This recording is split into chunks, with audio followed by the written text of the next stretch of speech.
and good afternoon. So, yeah, this is going to be a little bit of a different one today because, well, then again, I suppose I always say that, don't I? So, anywho, just recently put up a video there, kind of going into what made March of the Black Queen work and all that kind of thing, and kind of wanted to follow that up with another video of OB64. But figured, you know what, screw it, let's just do a stream about it instead. So yeah. Long story short, with March of the Black Queen being how it is, it's kind of one of these cases where when they were looking at doing a sequel, apparently they had some general plot points, but they didn't exactly want to follow it like to the letter, because they wanted to do more story. Like the whole thing kind of started off with an attempt to build a story and then build a game around it. And so they just got more and more into that, and so here we are. Oh, and hi there, Mr. Vale. Perfect timing. Disappear for a doctor's phone. Well, alrighty then. They gotta shove a needle through the phone. That's how that works. Yeah. Yeah. Hopefully all's going well over there. Is audio decent, by the way? While you're here. And yeah, had another thing earlier for March of the Black Queen, but that one was a video. Actually, was just testing the audio of a new mic. Okay, fantastic. But yeah, got a new headset for work, and I mean, it seems to sound better, I think, anyway. Hopefully, won't have background noise, won't have it all glitching out all over the place. So that's all well and dandy. And yeah. Just doing some casual OB64 here.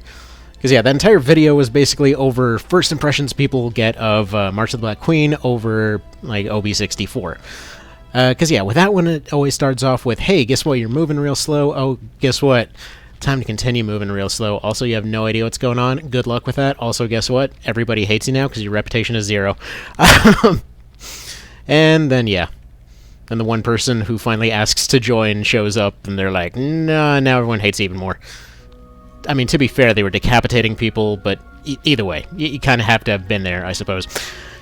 And yes, hello there, Jerk Store. And so yeah, compared to MOTBQ, instead of the same startup questions, instead of being cards, it's Mr. Odoron over here. And ignore the little visual glitches, they will happen. Funnily enough, despite... Like, it doesn't matter what version OB64 is on, this dang thing can never properly render. It's kind of hilarious.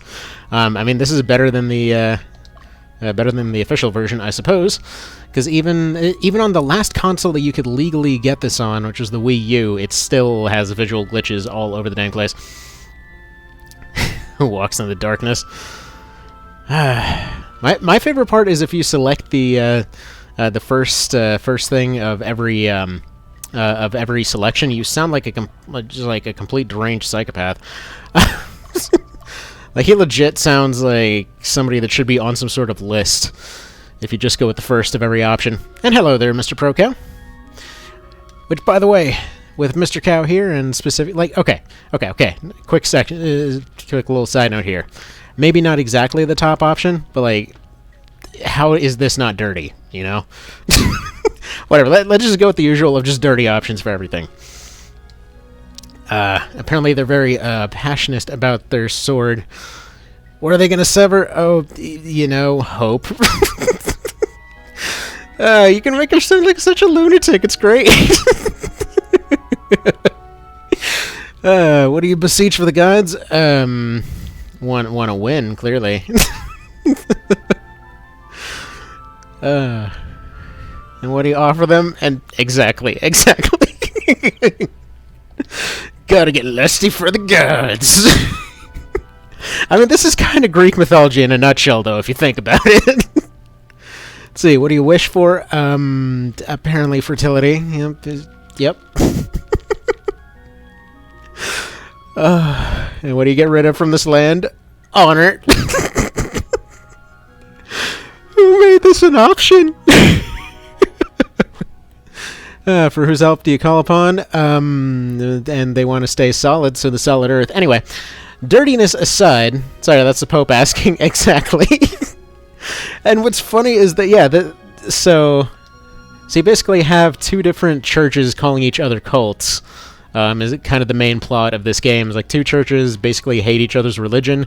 They go to war. Lotus wins real hard, and then they're like, this is Platinus, which is like this hole in the center. It's like this little mountain area, as it were. It's like a little. Basically, it's like in universe, it's kind of the equivalent of Skyrim, kind of. But anyway, so yeah, it's just like this little thing in the center, and so they see this whole situation. They're like, yeah, we're in the middle, screw this, bye, and they just sort of give up and accept peace terms. Funny note, on both the two games that Matsuno had no part in, both of them center around somebody just giving up and still retaining autonomy. I never really thought about that until today, but like every single other one, they just sort of take over, and in these two, they're like, nah, you get autonomy, you get the Roman treatment. So yeah, anyway, you start off with a slightly upgraded sword, you get the Blessed Sword. The Balder is not the Blessed Sword in this particular one. It's fine. They made it different for reasons. Get some Kite, get some Balder. Basically, you're all set to almost pick up a Hoplite and almost pick up, or a Phalanx, sorry, and almost pick up a... actually, no, you get all the pieces for a Knight. For anyone unfamiliar, by the way, I'm sure most folks showing up will be, but originally the idea of these two like video/stream things were for folks that aren't familiar with Ogre Battle. But basically for this one, if you think about the class mark system in the Tactics Ogre remake, basically that's what equipment is in this one. You need to have their default uniform before you can turn somebody into that job, as well as also having the stats for it. And then you have your, you know, make a man out of you moment with this intro, which, by the way, apparently will always have the units that you start with, which is just fantastic. Fun note, by the way, because I saw the modders of the Hammerfall mod talking about this the other day. The names in this are actually not randomized. They're from a set list. Oh, hang on, I gotta see who's... Oh, wait, this is a spam call. Never mind. Nope, get out of here, spam call. Oh, and by the way, Mr. Prokow, quick question. This may seem completely out of left field, but have you played Ace Combat at all? It seems like your kind of thing. So we go through all our camping, we go through all our stuff here, we go learning, they become soldiers and Amazons. This is totally not how anyone's going to promote for the whole rest of the game, but that's fine. So yeah, instead of like how they did it in March of the Black Queen in OB64, they are way more clear on how everything goes right off the bat. They're way more clear about the story. Also, these are the shortest parapets I've ever seen in anything, or towers and all that. Funny thing, though, this is actually almost historically accurate for smaller towns, so, you know, props on them for that. You haven't? It's basically Armored Core with jets, man. They're quite on it. Like, okay, recently played Ace Combat 3, like specifically the Japanese version, the translated one. Yeah, it, like, legit was about half of the missions from Silent Line are also in that game, just saying. The only difference is you can only customize certain things. But yeah. I'm really surprised you haven't played that. You actually should have a few of them on that PSP thing. I think. Like, I think I put X and maybe 3. I don't know if 3 was on there. It's unclear. Anywho, so then we meet this guy, Mr. Goatless. So basically asking what the hell, you people can be anywhere, and for some reason you transfer to basically BFE over here. What is your deal? He's alright with that. So you like the snow mission in AC3 and Rogue Squadron? There's a few snow missions in AC3. Wait, which AC3? See, that's the confusing part. Considering that both are very similar with, like, Ace Combat and Armored Core, you could basically say one thing that would almost always apply to the other. As long as the thing doesn't involve the word robot or mech in any way, more than likely you could basically use the same thing to describe both. It's kind of weird how that works. Like, even in taking laser weapons to go get your S ranks. Alright, so they don't expect any special ability to go basically go guard what is... Well, what even is this place? It's like redneck England, basically. But okay. Why he's making all these comments seems a little bit weird at first. Makes more sense later. Let's see, wow, someone playing OB64, best discovery of the day. Well, I did plan to actually play more of this lately. Oh, and by the way, so yeah, this is what I was saying earlier. They found out when they were modding the game that apparently the rando names of your starter units, they're not actually completely random. Apparently there's like a set list of particular names. I'm assuming to probably make sure they didn't break the text limit or something. But it's something based off game ticks, as I understand. So yeah. So I really wanted to do, well, with the new job thing hopefully starting today, what I wanted to do is a lot more of OB64 and Ace Combat, weirdly enough. But either way. Become competent soldiers. They technically are fighters. I mean, they're already upgraded out of soldier class, so... I mean, that'd be a downgrade. Alright. So like I was saying, unlike MOTBQ, this one tends to explain what's going on a lot better. You start off with one rando unit as a second class instead of... Well, as a second tier class, as it were, instead of a whole bunch of them. You do still have your randomized units at the start, but they give you a proper briefing before every mission. They explain who all your characters are before heading out, and you actually get your first plot decision before you ever even get into the game proper. So there's that. You have the option over whether or not you want to have Mr. Diomedes killed later. So you're Magnus. You look like you're probably a chess player and beating the entire world right now. Okay. Dude's got a cool name. But yeah, completely unrelated, for those that didn't know, one of the... I think it's like the grand champion of the entire world at chess right now is also named Magnus. It's like, with a name that cool, you gotta be the best at something. But yeah. See, are you making fun of me because I'm from the South? Man. Yeah, there's a lot of ways that one can be interpreted, but yeah, no. By the way, plot-wise, though, the reason that he's made fun of, apparently, for it, like, he never really seems to act it, but apparently he's supposed to be Belmoccan or something. It's like the South is partially, what's it? So the Belmoccans, who basically lost to Lotus and enslaved all of them, that are totally not Japan misunderstanding how, you know, the Civil War worked. And then a mix of just, like, general... you know, they live out in the country sort of situations. Somehow this guy just wound up here.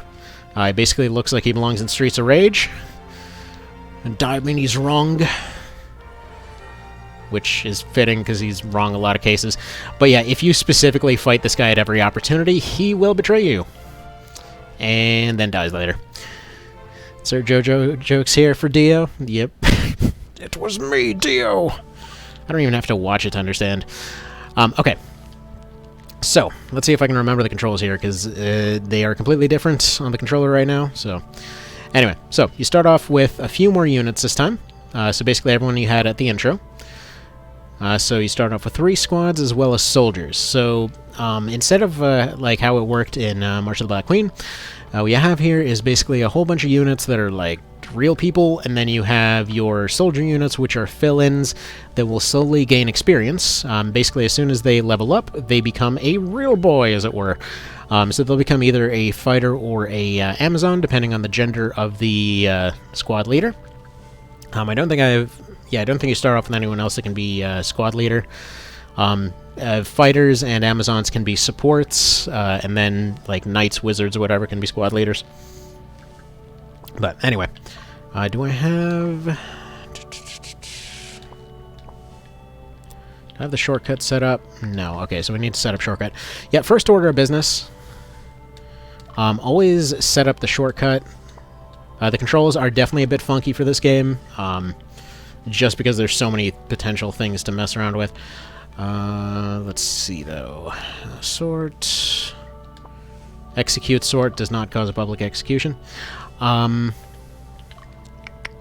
yeah, settings. Down here, there's a button for quick exit. Basically allows you to quick exit that screen with L. Because there's so many submenus, definitely the way to do it. But yeah, fun notes on the menu. For unit report types, you can actually set them up to just be completely off in third person or first person. Game speed should always be fast. Cursor speed, normal's fine. Message speed, fast because of reasons, and yeah, you can use the R button to cancel out of everything. It's like they knew, but they tried. Like, everything about this game screams like, we understood the problems of March of the Black Queen and tried to make it better. Ignore the random fragmenting of of random assets that flies around the screen every now and then. That is just the weird jank that happens sometimes. I will say one thing they didn't add in this one, which is a little bit hilarious. Did anyone ever notice when playing March of the Black Queen that the Amazons had jiggle physics? It's just, I only mentioned because it recently came up in that other video. Completely forgot about that one. But thankfully they removed that for this one. So you played some AC3 Portable, did Blade only on both difficulties and Missile only. Yeah, those dang fun. Like, EO only is pretty fun, too. There's, I mean, hell, Rocket only is pretty fun for early 3rd gen. And yeah, there's Dio's character throughout the entire game. Like, pay attention to me! And that's it. He does get more development as time goes on, but yeah. Now, like many RPGs with your... Weirdly enough, a lot of RPGs with blue-haired characters. So, he does actually also...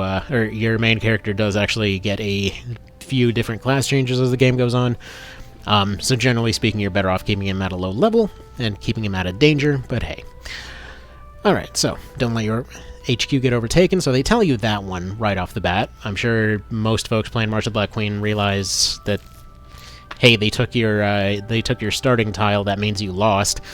Would have been nice to know that. Anyway, like, it's one of those, yeah, duh, in retrospect moments, but I know I was kind of surprised by it. So, they explain how Strongholds are displayed right off the bat. They give you colors, so they actually tell you the differences between liberations and captures in this one. Anywho, so yeah, you own the blue ones, protect the blue ones, take the red ones, protect the green ones if you can.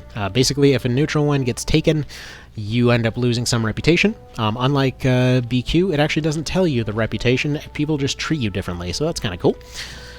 It's much less gamey. Like, if you're into gaminess, BQ is definitely probably going to be the favorite one. If you're really into immersion, I would say 64 is the better one. Personally, I think 64 is better across the board. The only reason I don't play more of it is because you can't really properly play it on a Vita, which tends to be most of what I play these days. So, there's that. Anywho. So be cautious, fair enough, and they give you a good strategy right off the bat, because one of your towns is safely protected. They tell you which town to keep protected, and yeah, you get a little view around the map if you want it. We can just end the briefing there. Let's see, not much difficulty, or difference in difficulty, honestly. Biggest difference is the Red Eye Force Consort mission took one hit to take out all the MTs on hard. Yeah, true. I mean, Missile only in particular in 3rd gen, though. It's going to be pretty busted. Like, Last Raven Missile only sounds like it'd probably about be on par with the fun of a colonoscopy. But yeah. Try Parry and Flame Rockets. That one's really fun. He's over here talking to him like a disappointed dad. Like, you stop fussing right now, young man. You're going to get a spanking. Like, Dio, I swear to God, you start screaming one more time, you get a whooping, old man's gonna break out his whooping stick. Why do you get to be the commander? Because, you know, not flipping out every 2 seconds, there's that. So first order of business upon being given second in command is to take it outside and try to fight his CEO. Fantastic. Big brain move. So yeah, this is your first plot point right off the bat. If you fight him, it changes some stuff. I just love that the wording is no, I'll pass. Like, honestly, who gives a crap? Why are you doing this? But yeah, so everything, like, there's a bunch more choices in this one. They're a lot more obvious, especially compared to most of the rest of the series. But yeah, you tend to see a lot more like branching events and things like that. Let's see, I was thinking of trying various Last Raven runs. Most of these runs would probably use similar route to the starter and Blade only. So, personally, I don't understand why LR is so popular for challenge runs. It's just everything about the mission design in that one is, like, it's just not fun to challenge run. At least in my opinion, anyway. I mean, maybe on the PS2 version more so, it's a little bit better, but especially on, like, portable and all that, it's just... Like, for example, you more or less are locked out of several routes, simply because you can't possibly do those ones. Like anything that involves sniping, there's a bunch of sniping missions, or all the crap with the tremors. Like you can't really do blade only with just the tremors. Actually, no, wait. I think you can, but it's only on one hill, but you've got a really high chance to die beforehand. Alright. So, anyway, back to OB64 here. So if you lose your headquarters or Magnus dies, that's pretty much always going to be your losing condition. Alright. Alright. And so in terms of opening mechanics, this one, it's kind of a time that you kind of notice a big difference between the eras when the two Ogre Battle games came out. Because in the original, it kind of takes an old, like, Mario-esque approach where it kind of stuff from the SNES era, which feels weird to say because, honestly, level design from some of the Metroid games was astoundingly good for the time. Actually, even just holds up to this day, but for example, in that one, if you wanted to experience the hidden item mechanic, there's a very obvious island that's just sort of hidden off to the side, which, I mean, cool, it's there. Most folks wouldn't think to go look there. So more than likely it winds up being like you start a second run, maybe go look there kind of moment. To actually piece together where hidden items are wasn't always the most obvious thing. Alright, so my usual route through this is to use only the starting units. Like, more than likely, you're going to send some here, you're going to send some here. You want to have some people defending this town, you want to have some people attacking this one, and priority on taking this one. But either way, it all sends you through this forest, which will give you a very good chance to actually get those hidden items. I believe there's 3 hidden item spots in this forest, so you're almost guaranteed to run into one.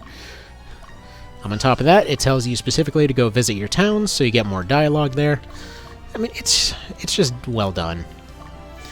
And yeah, for the first quite a while here, I'm probably going to use Magnus primarily as base defense. And so there we go. Everyone breaks and heads off on their respective duties. They get all flickery because they can't decide who's going over who. Let's see if I can remember these controls. Wow. You can zoom in very slightly. The maps are definitely a lot more condensed, so you don't really need to zoom that much. But every town's got some sort of event going on. Anywho, let's see. Blade only was tough. Originally it was impossible, then it took a second look and a couple missions were real fun. See, like, there we go. You have a route that's quicker through the forest, and that's where you get some of that old clothing where it's like, hey, look, there's stuff here, just so you know. Additionally, we're actually going to go ahead and send Kane over this way, where unlike Black Queen, which I'm not sure if it actually got a waypoint system, it was a little unclear, you definitely do have waypoints in this one, so I'm going to send one squad around.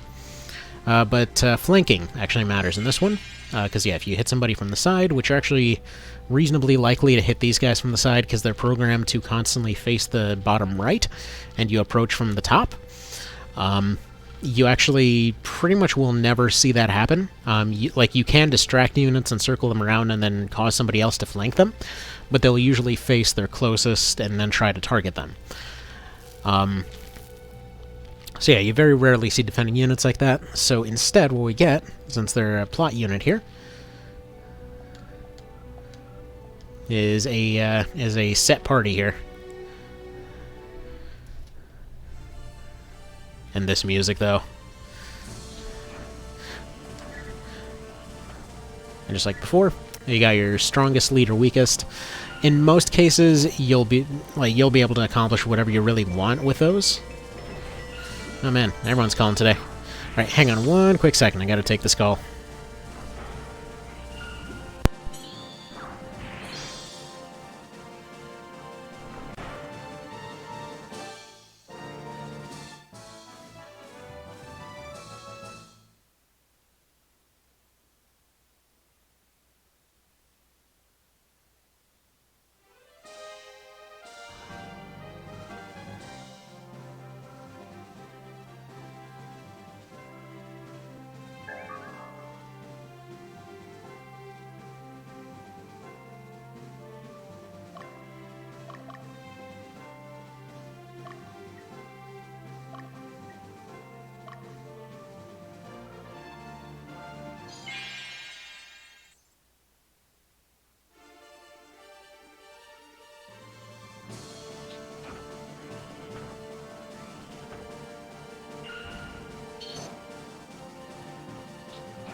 Okay, and back.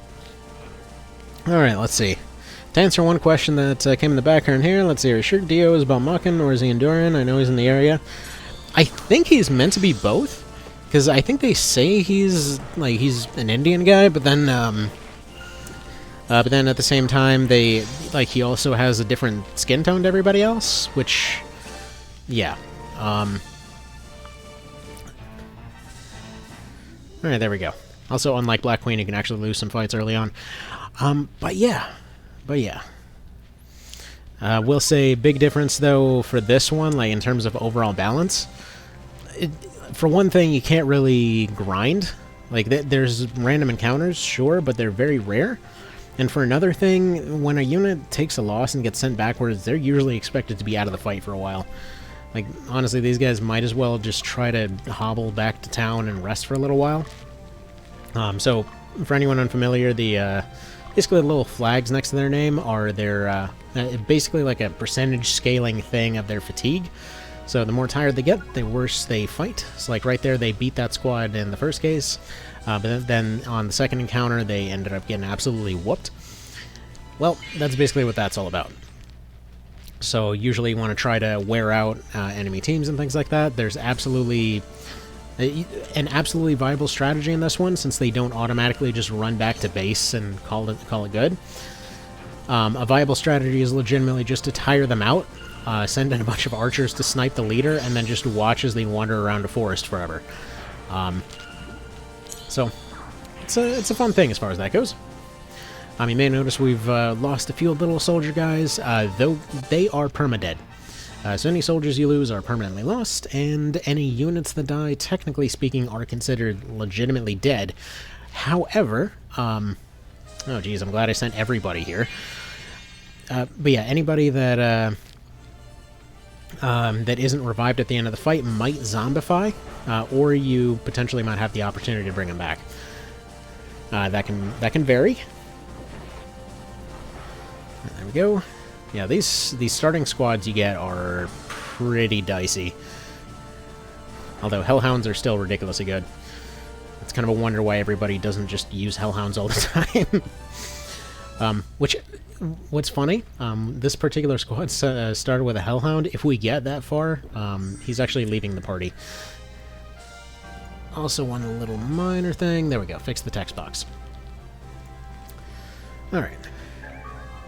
But yeah, so speaking of challenge runs, by the way, Mr. Cow, the reason I was bringing up the other AC earlier is because, yeah, recently was... okay, so I was recommended this kind of funny video that was... there was an incorrect summary of Metal Gear, which led to an incorrect summary of Ace Combat, which led me to be curious about the series as a whole, which led me to going back and basically speedrunning 1, 3, and X.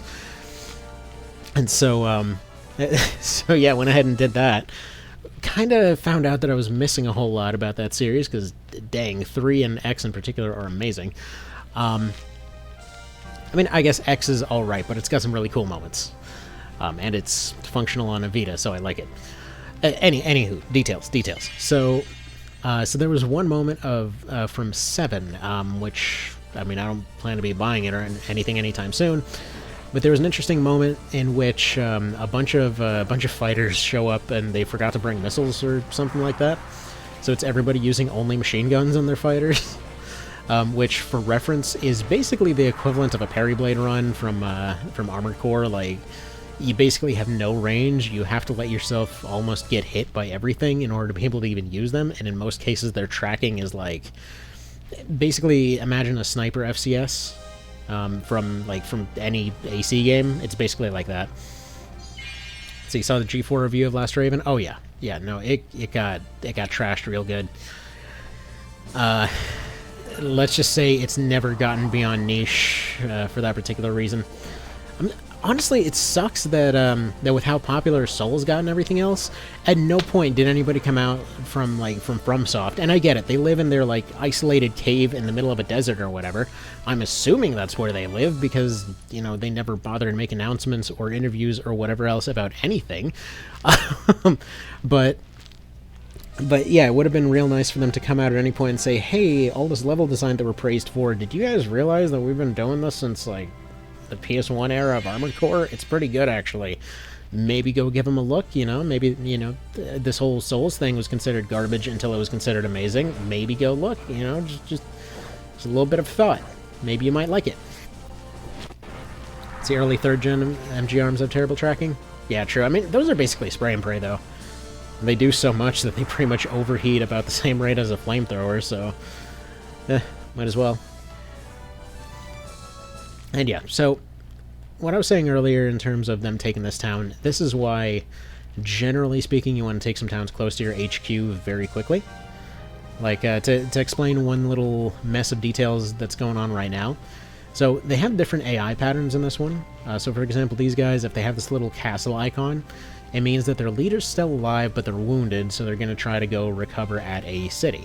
If a unit dies, they're just dead unless they happen to go to a city that has a revive option. If they're running around panicking with the little panic lines going around, that means their leader's dead, they're just going to wander. They'll run away from any nearby squads, and they'll basically just go wherever at a much slower rate than usual in order to try and avoid dying. There's a few other ones that they can do as well, but that's mostly the two that you'll run into. Like right here, these guys are getting a bonus for fighting within a city. They're basically regenerating their health because they're in a city. It's slow, but it's there. I mean, it's enough that they're not getting completely wiped every round. They notice that witches are not necessarily too amazing. Actually, what's funny is that many of the units, well, throughout the entire series, are almost balanced more for, like, an RPG, isn't like a tabletop RPG or something like that, more for just general quirkiness and fun than actual effectiveness. Like, for example, with the Witch, they cycle between 3 different abilities there, one of which will basically say, okay, so they go through 3 abilities, one of which is Poison, which doesn't work like a normal poison. It's basically just like a level down move that can scale with other level down moves. They do a Stun, which is pretty obvious, and they do a Sleep, which is also pretty obvious. Alright, let's see. They're actually better in late 3rd gen, unlike many other things. Very true, they can actually hit stuff, although they have way less ammo. So that's a bit of a problem. But you may notice in this one also, they give you the option to actually go track down units, so you can actually have them go chase somebody down across the map. It's pretty handy. And they also bother to explain that, yeah, this is a neutral town, we probably shouldn't attack it. They definitely wouldn't appreciate it. And you can go in and talk to people and have a little chat, and it's nice. Yep, there's rebels in the south protesting aristocracy. The leader of the movement is something like Friendly. Yep, sure, their name's Friendly. That sounds right. Sounds legit. Alright.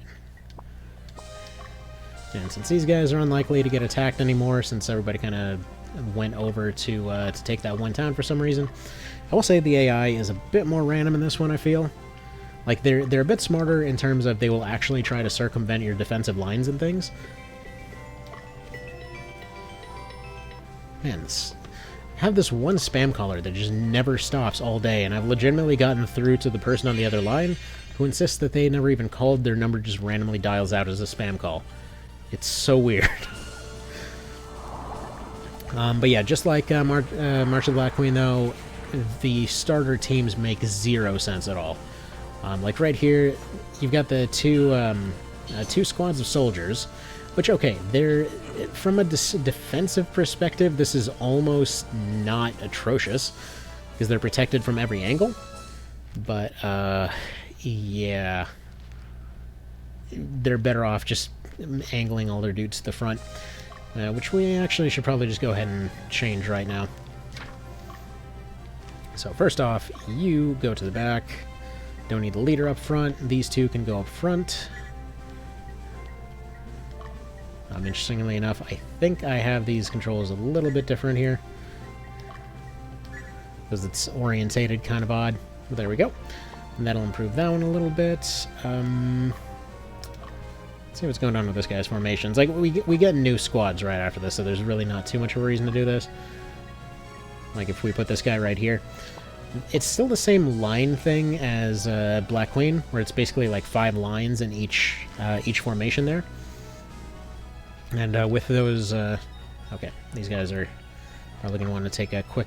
Actually, no, they don't need a rest because they've been following roads. But basically, everybody will try to attack following their particular orders, but if you put them in a position where it's impossible for them to complete their orders, you can potentially cause them to hit targets they wouldn't otherwise be technically able to hit. It's a weird thing to explain. I'll try to show it more as it comes up. But with the 3 lines that you get in this one, you see it a bit more than Black Queen. Where, like, for example, you have one unit that's tank and another unit that's an attacker, and you wouldn't normally be able to let them both get their frontline attacks off. But an enemy squad has, like, say, you know, a golem or giant or whatever at the front that you want to make sure it gets a bunch of attacks on it. But you don't want to risk a particular unit getting hit. Like, say, you have a Hellhound that's at low health, so you put them on the opposite side of that beast unit so they can't be hit, but they can still attack the other guy, if that makes any sense. So Buster's considering doing a use what you find missions type run. That is very fun. I've done that for all the 3rd gen games. That is very fun to do. When did he mention that? I actually haven't been watching a lot of his latest stuff. I've seen a couple of them. Like I think I saw yours and mine done, but I haven't been watching as many of them because, quite frankly, I've got over 5,000 things on the watch later list. That thing builds up quick. What can I say? What can I say except it's a long list. One of the most recent videos? Alright. But yeah. Should probably go drop a comment on it. Because it works. It definitely works. It's a really fun run. Also allows for using the arena to cheese stuff. But there we go. So the cool thing about how towns are redone and taken and whatever else in this one is it basically creates a situation where you can push units off of a tile, take over that town, and instead of stubbornly just like face planting forward in order to try to take it back, they will actually retreat to other towns and try to set up other defensive lines in some cases. In general, it just tends to work a little better. But like right there, these two lost their leaders, so they'll keep running away and keep getting flanked, and yeah, eventually they'll get tired. And when they're tired, they're forced to camp. It's good stuff. And if you're wondering why I put these soldier guys in the front, A, they're disposable, and B, the fact that they can potentially team up for a little bit extra damage, it's not very much. I mean, the soldiers in general just don't do very much that's impressive. But they've got some options. Alright, she can go chase this guy down.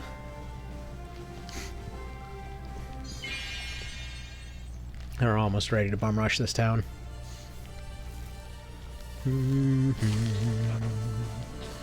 Let's see, found out AC Portable has a blade hidden in the crest space mission, but it's at the end, just takes so long to find the ceiling turrets. Yep. You're talking about the claw blade from AC2?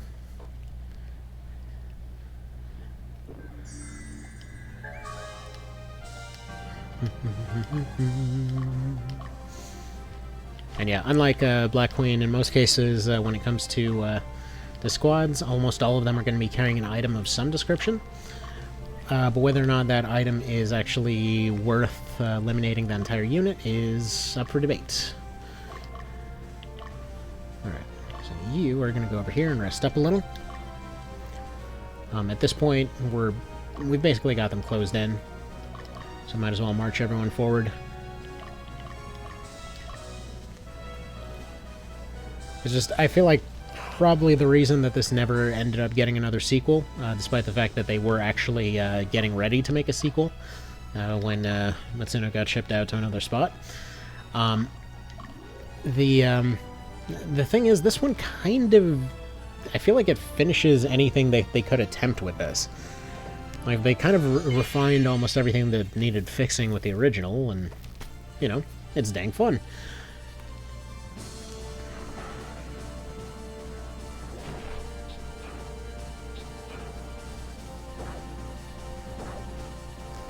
But yeah, so I think just for a little bit of, I realize that this is like first day back and whatever else, and there's a million runs to finish, but I think just for a slight change of what I usually end up posting up, I think tomorrow we might try a little bit of that, ACX, gun-only run, see how that goes.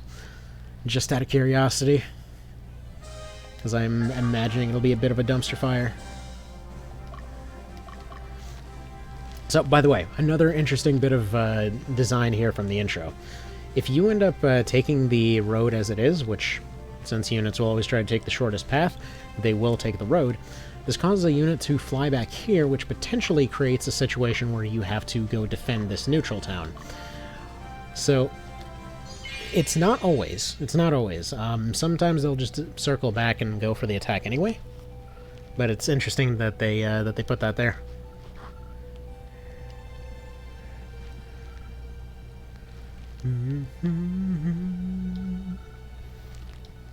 And your neutrals will actually have neutral dialogue, which I don't think you see much of in the genre up until like FFTA 2.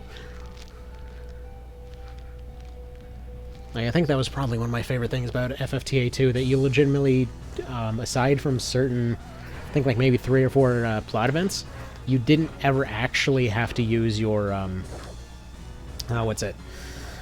your main characters. You could just replace them with generics and they would still have dialogue. And yes, we just lost a guy. He's dead. It's fine. Them neutrals always up to something. Yep. They even get death dialogue.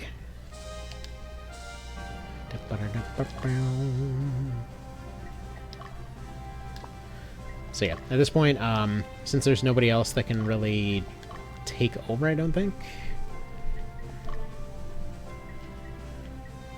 Yeah, I don't think they can change leaders. Or can they? Yeah, no. Basic fighters can't change leaders. Although, if you do park 2 squads next to each other, they can exchange units. So you can potentially revive teams that way. Like, this one just has so many options as far as that goes. The amount of menus is a total mess, that's for sure, but they really did give you a lot of options to play with here.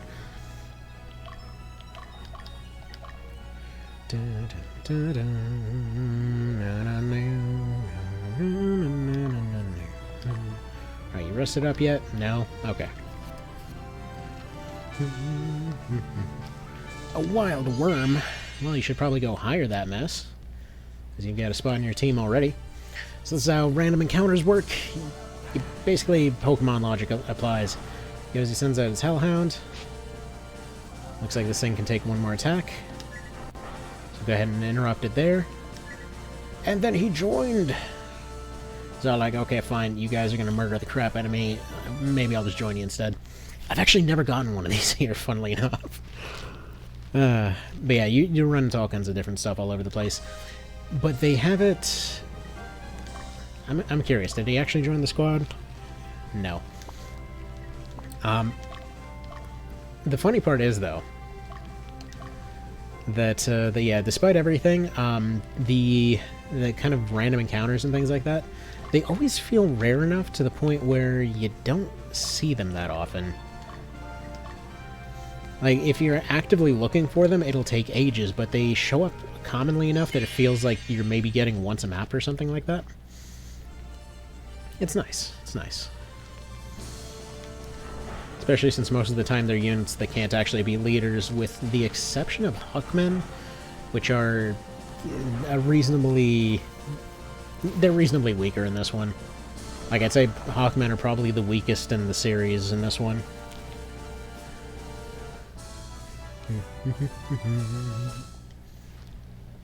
There we go. Man and doggo. Off on an adventure.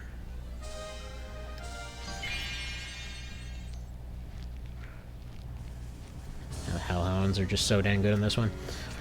So you may notice from BQ there, you don't have the cards anymore. So you can't really go card nuking. You start off with a permanent version of one of those cards, which is that Pendra thing. However, the only character that... Well, nobody can actually use the Pendra. Anyone... Well, what am I saying? Technically speaking, anyone can use the Pendra. However, it has... If you see that little meter charging at the top there, every time you attack and get hit, you gotta charge it up to another level. If it gets to the third one, you can, that's when you can use that Pendra thing, meaning that it's really only once you unlock characters that can attack 3 or more times that you start getting more of that. Another thing that's probably worth mentioning is that Magnus, I believe it's only your starting team that's affected by your questions as well as your starting items. Magnus doesn't really change that much from those ones. So this one definitely puts you more into a leader role than a like RPG protagonist role. I guess a bit of both. It's a weird way to put it now that I think about it. But yeah, so the whole thing was a diversion. Mr. Stabilio is not looking terribly stabilio. Or stablo, whatever.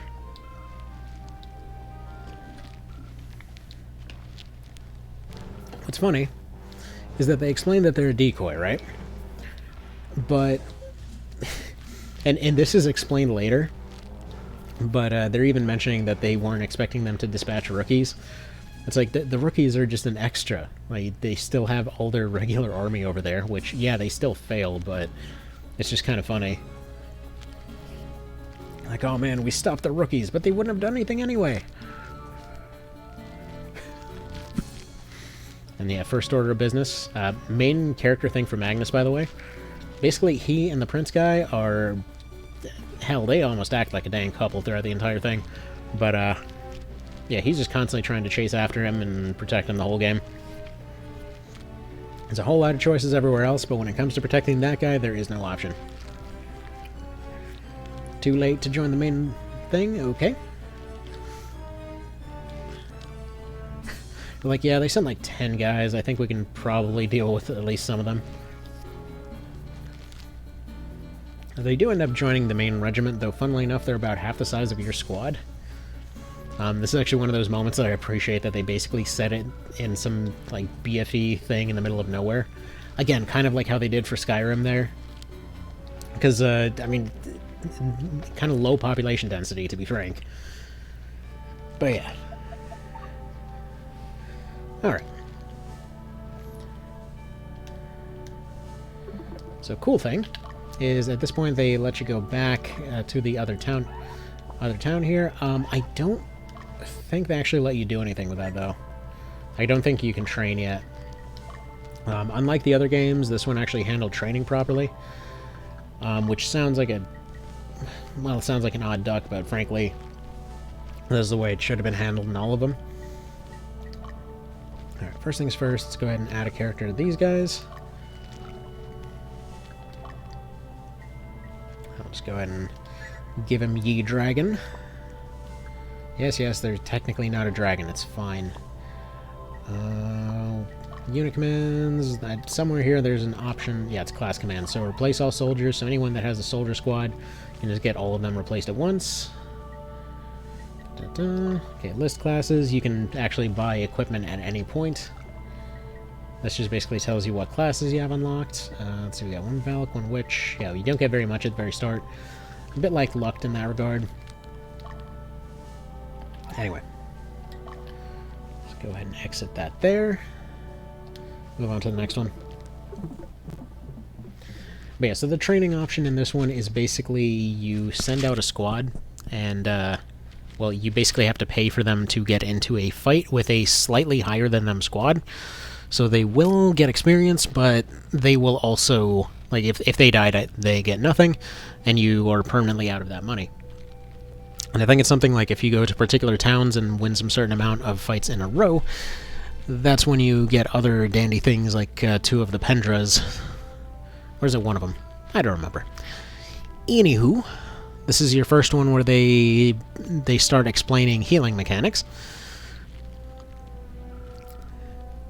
Alright, so they don't know where he's being held. Yes, we do, actually, but that's fine.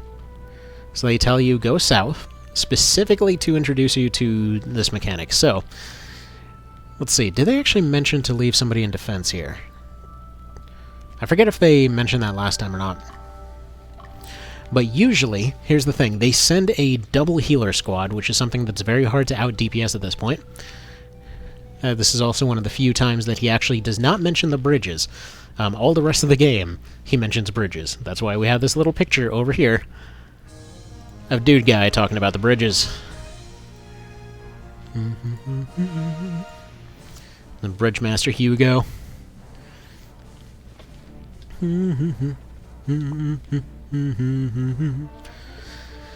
So yeah, in most cases you'll have just enough time, once you reach to the bottom of that bridge there, to go send somebody back up to go defend your HQ. Instead, we're actually going to send this squad preemptively to go take this bridge. Unlike Black Queen, your movement type does not actually change your movement type in this one. At least not unless it's a majority of units that have it. It's like if you've got if you got a team of just flying units, they'll fly, for example. We're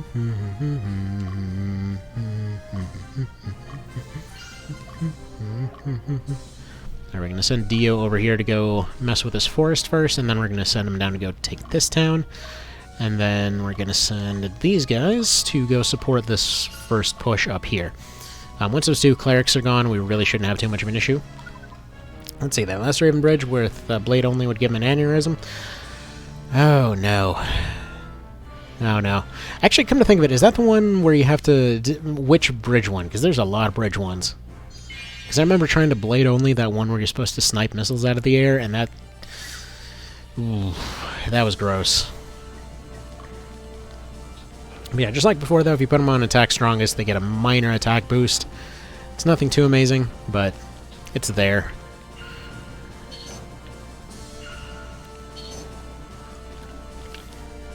Funnily enough, witches actually do a pretty solid job of countering clerics in this one.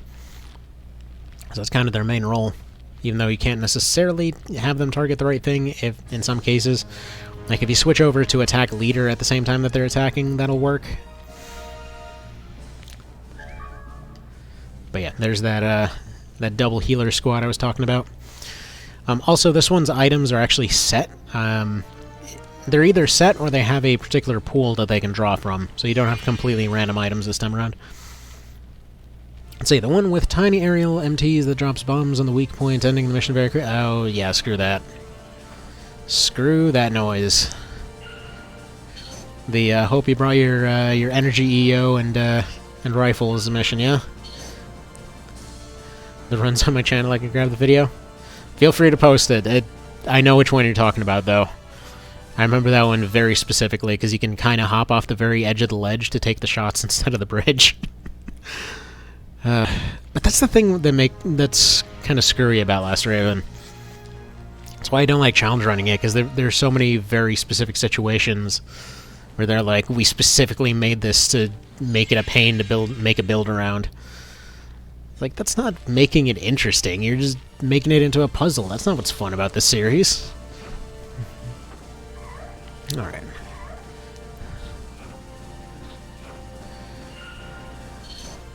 Perfect. Yeah, this is going better than it possibly could have. Because she's actually properly stunning her because she's got the most health. These guys can't really recover out of anything if she's sitting there getting stunned over and over. I'm assuming at this low level she's probably going to be pretty accurate with that stun there. Which is funny because throughout this series it's almost questionable why witches are even there. But then this one, they do a pretty solid job. Yeah, that one's... Here, should make him target leader at this point. There we go. And yet, for some reason... there we go, see? One of them just promoted. So, the other 2 units of her squad will go back to the soldier pool. Well, that one gets promoted. And yet, for some reason, she is still trying. Although, she's also kind of panicking, apparently. So, despite panicking, which they can do without losing their leader, it's kind of situational. But yeah, even with that whole panic situation, they just wound up turning around and attacking sideways by mistake. Oh no, she got a heal off. Oh, that's annoying. Oh well. Probably pretty close to another promotion. Yeah, she's probably gonna have a full Amazon squad pretty soon.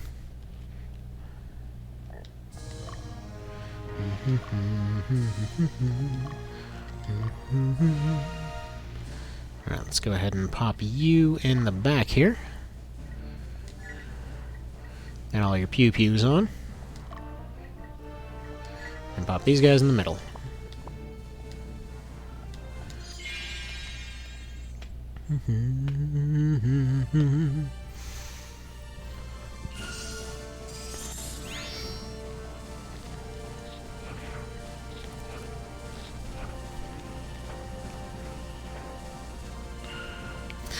But no, so what's funny is what actually led to this whole double series over Ogre Battle there. So there, when I was talking about Ace Combat earlier, that whole thing led to this weird situation where in ACX, right, throughout the entire series, you're usually the last surviving member of some particular squadron, and they're named after some usually mythological thing. And that one, there was this Englishified thing that was supposed to be Griffin, I'm assuming, but they called it Griffus instead. And so was driving along one day thinking, you know what? It would be kind of hilarious to just make a video of March of the Black Queen, of just like taking all the callouts from ACX and just using it to explain what the hell's going on in most March of the Black Queen speedruns. They're just like, oh yeah, no, there's just griffins flying around taking everything out. It's fine, don't question it. Looking at this here, I should probably put those 3 Amazons in the back and put the witch in the middle.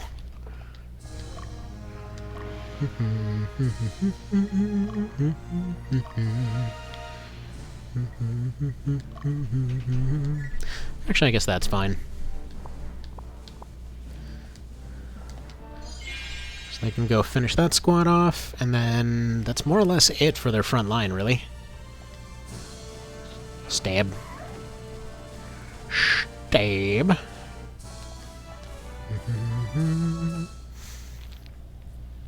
But yeah, unlike BQ, I feel like this one definitely makes you play defensively a lot more. Wait, there's something here. It's Pissed Pants. Alright. Surprisingly, they're not terribly tired from that, so we'll just go ahead and have them assist in pushing for this one.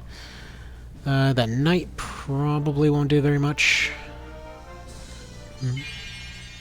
The one thing design-wise that I don't particularly like about this one is that they moved the... you can do the field pause thing, like if you know that you need to pause and do something on the overhead, or on the overhead map there, but you're not 100% sure when you're supposed to do it, or like let's say you got interrupted, like in this case, you can still do the field pause here, but you can't do it on the main screen. So like in Black Queen, for example, once you got to this section right here, you'd be able to just pause, which, yeah, this has the same effect. You could argue it's the same thing, but it's just a little bit more awkward. It's not that big of a deal. Alright.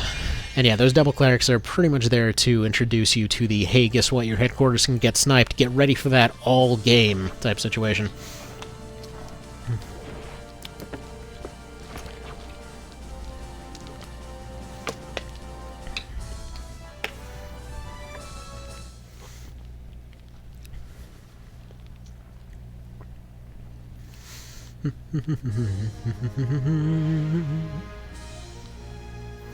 Alright, so they're running because they know they're outmatched. That's another thing that can make them run. So certain classes will fear certain other classes. So, like, for example, I think clerics fear monster units. And I think swordmasters fear mages or something like that. I'm not entirely sure how it goes, and we'll actually do a run at some point of going through the entire thing using only the guide for reference, like completely ignoring stuff that we already know about this game. Main reason for doing that is just to point out how many friggin' errors there are in that guide. Because, like, even from the obvious stuff, apparently just about every other thing is wrong somehow. Although, by the way, Mr. Cow, quick question. Did you see the picture from the other day on the Discord?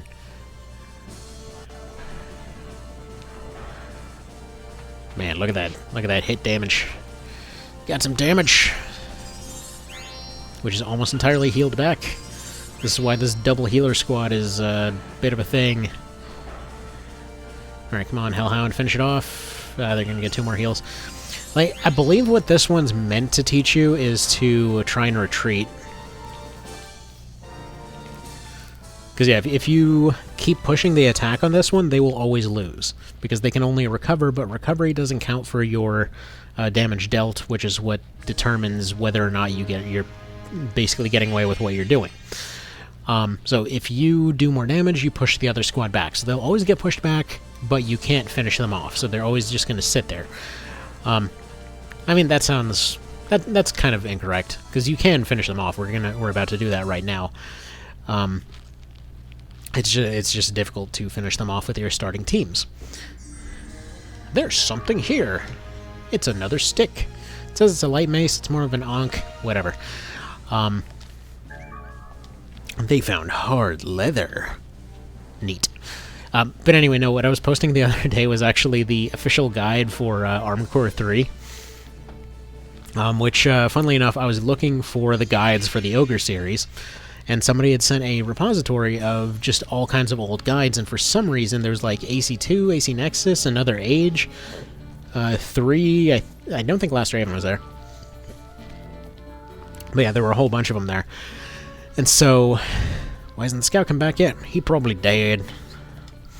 Anywho, so yeah, there was an absolutely golden one for Armored Core 3, because I don't think the editor and the writer were on the same page. Because what they were talking about was eliminate bioorganic organisms or whatever it was. So basically, for reference for those that don't know about Armored Core there, the way that mission works is you're basically going through a giant lab and you have to blow up canisters in order to release a gas which partially melts their shells, and so the more you blow up, the easier they are to get rid of. There are other ways to do it, but in order to avoid shooting them a bajillion times because they're nigh invincible the first time you get there, that's kind of the way you're expected to do it. Well, the thing is that, yeah, that was what the text description said to do. The pictures, however, were from 3 other missions, none of which were that one. Like, it described that mission, it said it was Defend Rugland Lab, which is one where you fight a rogue AI. Basically come back and do that later. The pictures were showing one where you go investigate the sewers to go fight a spider that also has giant canisters on the ceiling that they don't really do anything, they're just a visual thing. And then they also had pictures from a different underground mission entirely. So they basically just mixed up 4 of them into this beautiful conglomeration of just everything possible going wrong. It was great. It was just great. It made me wonder for a second if they had some beta version, and originally you were supposed to fight a bunch of giant spiders in the sewers or something like that. And so there we go. That's why we're going this way. And yeah, if you send your generics, they will have this knight here. And yeah, there's a lot more cursing in this game than the rest of the series. Yeah, what took you incompetent people so long, says the guy who lost and got captured with his entire army and got saved by the rookies. That dude is a boss later. You guys rookies or something. Who's your commander? Oh yeah, this is just some rando that showed up. I think it's specific units that can pop into this cutscene. I don't think there was a which one, that's why this guy's here. And yeah, he goes off on Magnus in more or less the same way. But yeah, there's different dialogue depending on how you capture different stuff or do different plot events or whatever else. And yeah, it actually does change some of the dialogue if you go and follow his orders to kill everybody. But yeah, you see this come up a whole lot. But there's a bunch of characters that more or less tell you, hey, time to go full genocide run on everything. Other characters that tell you to spare certain people or whatever else. And basically how you treat different factions will determine how they treat you later. There's a lot more kind of behind-the-scenes politics going on in this one.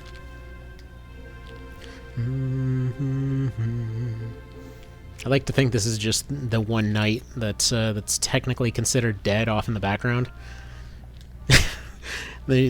Basically, they just had nothing better for him to do.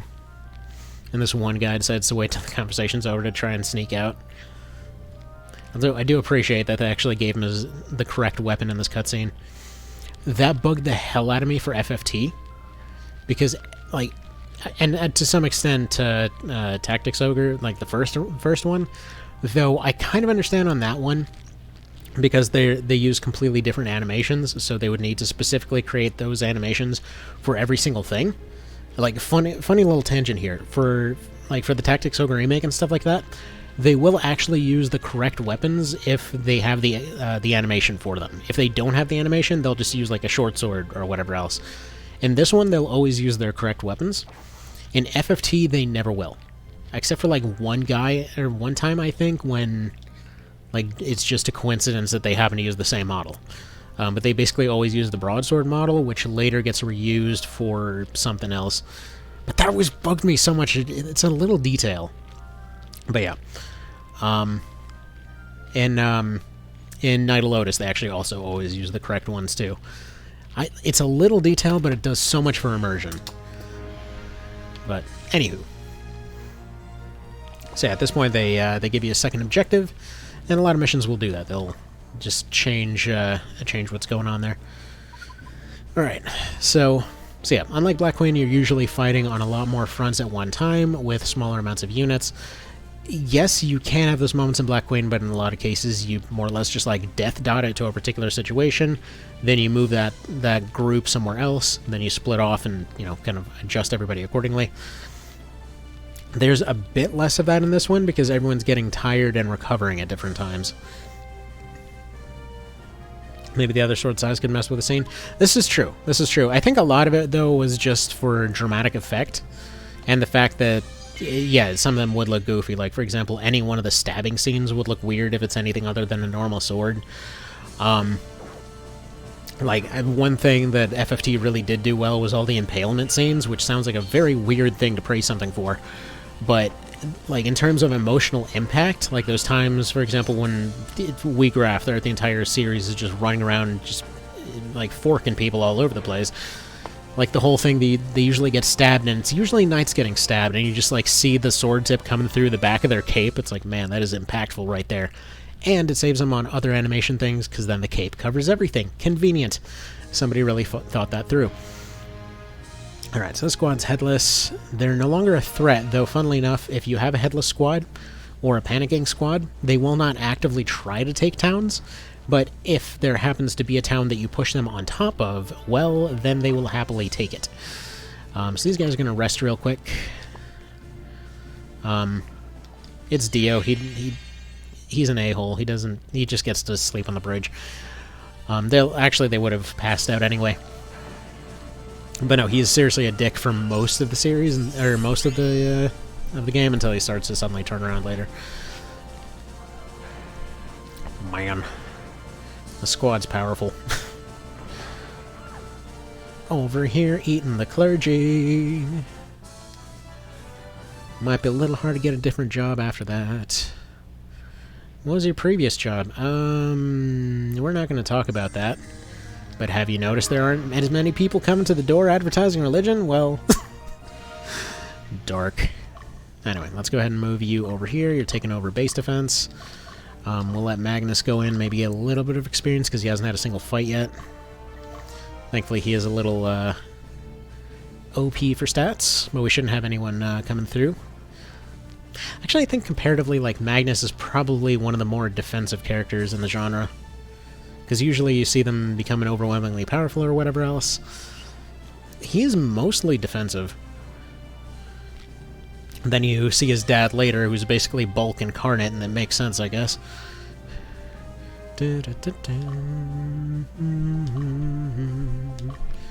Alright, you are going to break camp and go after this guy. Interesting note, by the way, you can't target specific units unless they're within line of sight. It's like how he was flashing there and I couldn't quite select him. That's why. They can only lock onto a certain unit once they're within range. But even if they automatically camp, they will still try to complete their orders. You know what? I just love this game. I don't know, it just feels really good. Oh, and I probably should mention, because I feel like this will probably get brought up later, there is a way to actually make them go faster. Not sure where it was exactly. Oh, yeah. Because I know this one's already on fast, but I think there was some other option to speed it up further. Oh well. I mean, they're already not terribly slow as it is. Any faster... I mean, March of the Black Queen had that super fast setting that would... well, by that point it was basically unplayable, but yeah.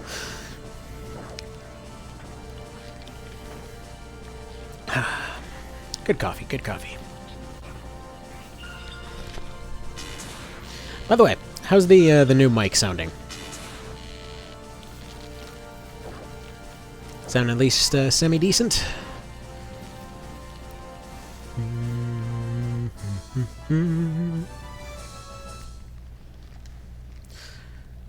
Yeah, I think probably what I want to end this particular stream on is I want to try and get the book. Like the first spell book you can get.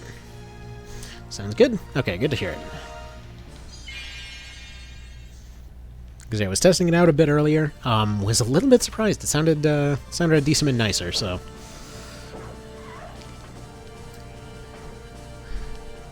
Wanted to make sure I wasn't just deaf.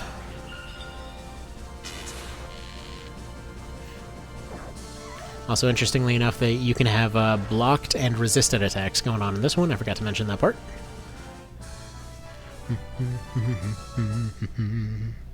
Oh, also, I forgot, this is the only one that I'm aware of that you can actually make everybody 100 years old. Like, canonically.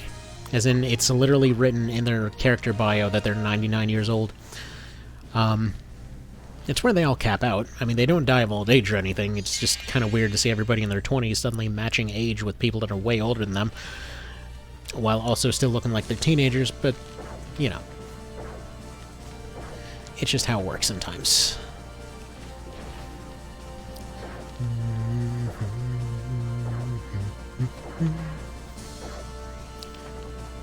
Yeah, a lot of the animations and fighting and everything else in this one kind of make me think of Legend of Dragoon, where they're like hopping back and forth and slapping stuff around, and it's just fun to look at. You have the option to turn off all the animations and everything if you really want to, but it's just fun. It's amusing stuff.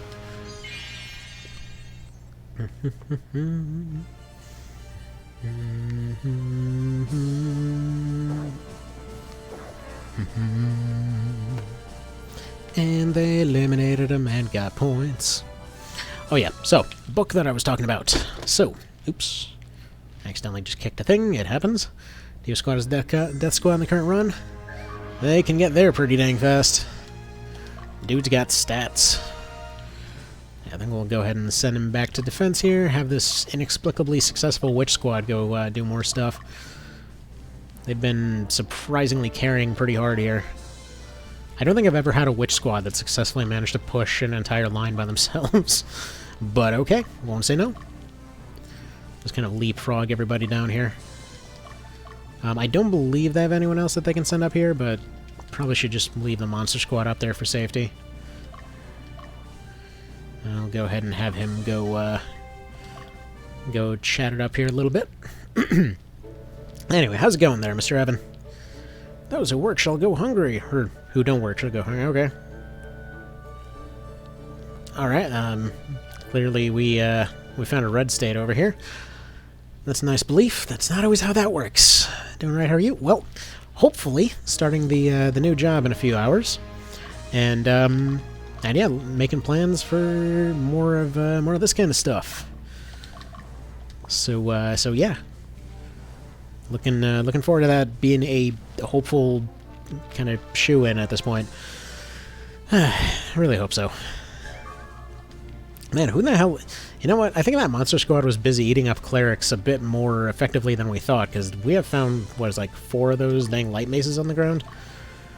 It's a little bit concerning. Canonically makes sense, but yeah. Don't care how bad it'll look, should love this place. Okay. But see, okay. Maybe I'm wrong on the whole Balmalkin thing, because they seem to also be a little bit confused over whether they're Indians or Balmalkins in this one. I don't remember her saying this line, and specifically Dio's here, and she's suddenly talking about the Balmalkins. Just saying. And Mr. Vale, if you're still here, correct me if I'm wrong. Actually, you know what? We can probably... Nah, I don't want to send the witch back. Right. I think what we're going to do, we're going to send the Beast Squad over. See if they can go ahead and clarify that for us. If they say the same thing, then we'll see. If it's different, then I think... Yeah, I'm fairly certain that Dio's at least partially a Balmalkin. You don't really see many of them in the series. I think this one has the most. And yeah, I think we might get a very easy flank on this guy, because this squad will more than likely stun him. Should be able to win in terms of overall DPS. Yeah, especially if they're doing something like that. Because they're only going to get a single attack off. Pew pew pew lasers. Dio's a Southerner? No, I know he's a Southerner, but I mean, there was a discussion over, like, earlier whether he's, like, what exactly he counts as. Like, I think somebody calls him an Indian, and others call him a Balmalkin or something. Actually, he didn't technically put it here. Vale was messaging about it. But, because, yeah, he is noticeably a different color to everybody else. They kind of make it a whole thing with that. Again, I'm not super up to date with all the lore in this game, so I'd be completely wrong. Let's see, Balmalkins, Indians, and Southerners are different based on the map icon. Sweet. Won't say no to that.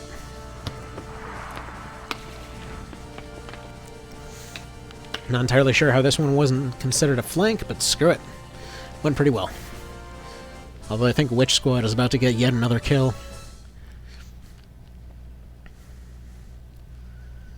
Seriously, Witch Squads never do this well. Alright. Yeah, she's not even tired. I think it's because everybody's considered lightweight in her team or something. I don't actually know if that's even a mechanic. But she's bringing down the business here for sure. The normally useless unit. That's witchery, right? It's over here getting promotions and whatever else. Like, what is this witch squad?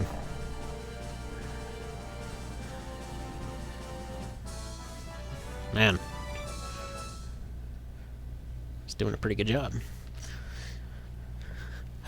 Anyway, so that book that I was talking about. So, for those unaware, this one's got a mechanic where there's particularly spell books, just kind of scattered about. They're a mechanic that was introduced in this one and later kind of sort of added in the Tactics Ogre remake. Like, the TO remake basically extrapolated more on Balmalkins to tie in with some of the stuff from this one, added spell books, and then added like equipable spell books, and then added what the hell was it? There's a few mechanics that they added in from this one, as well as a few from Night of Lotus, but like it's legit just like a big old soup of stuff from throughout the series. Anywho, so the idea is that, yeah, there's certain books that get increasingly expensive the longer you spend in the game in order to acquire. And so yeah, one of them I believe you can get for like a minimum of 13k or something if you absolutely speedrun it, and they'll completely change that unit's ability. So like pretty much any caster can just get them, and they're more or less like your Arcanas or whatever else from other games in the series. That is, it's kind of neat. It's a cool mechanic. It's fun to play around with. Basically a way to give you a really strong unit early on. Alright, let's go ahead and send a couple down that way.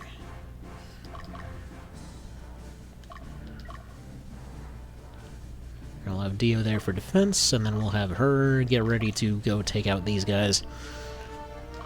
Because for some reason the witch is MVP. But yeah, so what I was thinking, so originally today I was thinking to go do, like, you know, the One Vision solo. Then I was thinking, no, at the last few times I've done that, let's maybe maybe save it for sometime later. And then I was thinking to do the level 1 run, and then realized, oh crap, there's a... I completely don't remember what my plan was for this, so that's going to take a little bit of looking over. That's what I was thinking, to do that whole airplanes situation tomorrow. For a little bit of a change of pace. For a pace that just restarted, don't question it, it's fine. It's okay. Interesting note on stores. You don't necessarily have to buy these things right now. The expendables, you can... those are worth buying. But in terms of the equipment and stuff like that, basically if you have access to the store, you automatically can buy it from the menu. So, not necessarily need to get that right now. Made that mistake my first time through. Pretty barren, the land and living conditions. Troubled by the land's roughness. Well, why didn't he do something about it? Like, move. Somebody had to set up here for a reason. Oops. Yeah, sometimes you automatically re-enter by hitting the wrong button. I love that the grass and stuff moves in the background. Little details. Always with the little details. Alright. So at this point, we can just send everybody in to go and mosh pit down this guy.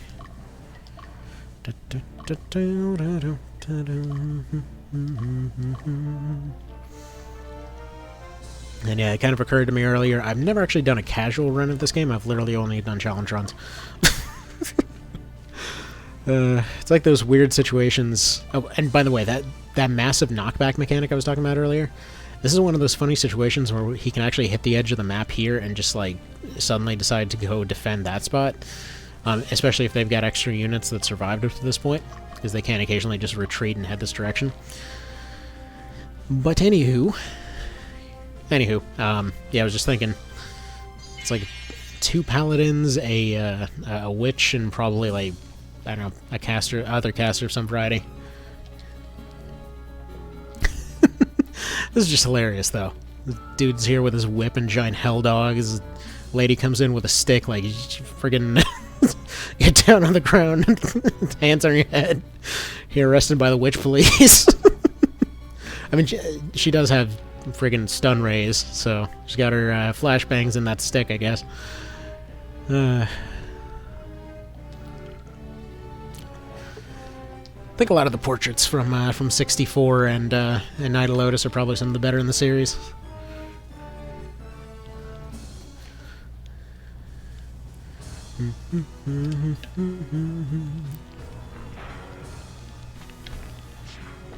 I mean, no matter what, they're going to lose this one. But they're just here to do a little bit of damage. Oh, he actually resisted. I think we're actually going to retreat before we... Yeah, we don't even have the option to retreat yet. So another one of the things that they added in 64 that's a pretty solid mechanic, you actually can't just attack and retreat right away, because that was pretty cheesy. Like, if you had a unit that you didn't care about their reputation or whatever else, or their charisma or whatnot, you could basically, or alignment, I should say, you could just basically make a situation where they just went in with a fast AoE, and then retreated over and over. It was pretty lame. Like the cheese mechanic? Fair. I mean, it's a fun mechanic, it's just from a balance perspective. And now we do the mosh pit. We'll say the final charges in this one are always pretty awesome. Usually you want to let everybody rest up, but screw that. Unless cheese, like, you can't spam runaway. Yeah. I mean, like, honestly, this is why this one and Night of Lotus are probably my favorites, even though, like, it may play an absolute ridiculous amount of the Luck remake and stuff like that, and love Luck in general, but yeah, they're very, very cheesable. I mean, in general, the whole training system should have been a paid system from the very start. I mean, it's not as much the case in KOL, it's very cheesable there, but because of rubber banding and whatever else, you can still make it work. No, this guy was just resisting everything. Alright. Oof. Well, I was hoping to avoid that. As long as that little guy doesn't die. Alright, I can't afford to let them do anything else, because if that little guy dies, they lose their accumulated experience. And then they don't get another promotion as quick. Alright, you need to stop napping. You go in here. There's really nothing they can do to stop this now. And I think in general this one just feels a lot more strategic because there's a lot less overall chaos. There's no insta-healing too. Like, the AI completely has to follow the same mechanics. If they're wounded, they get to a town, they slowly have to heal. If they lose a unit, that unit is also dead, unless they go to a place that has revives. Oof. I really have to appreciate whoever did the balancing for the little soldier guys, because all the monster units will just insta-eat them. It's kind of fitting. They are the disposable grunts, after all.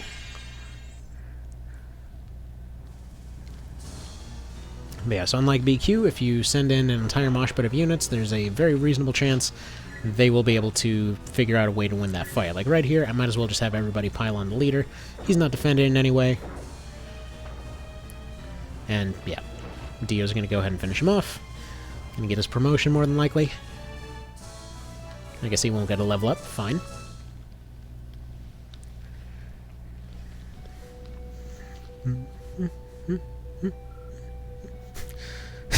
Kill the fodder, make them into bridges. So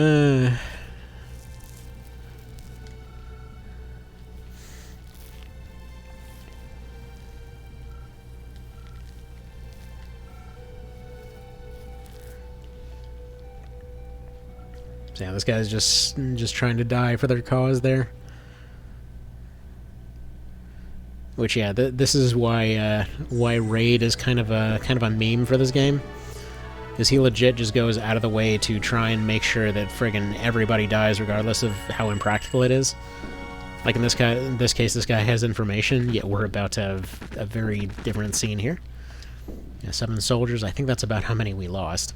Which, by the way, you can't really recruit people in this outside of story events. You basically you have to promote your soldiers into other things.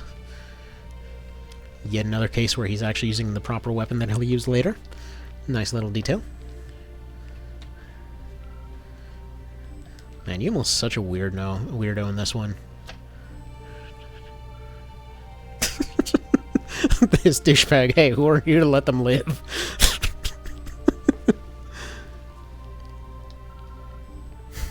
Like, oh, I don't know, information, you prick? It's like, but murder, though. Murder boner too strong. Gotta do something. This line.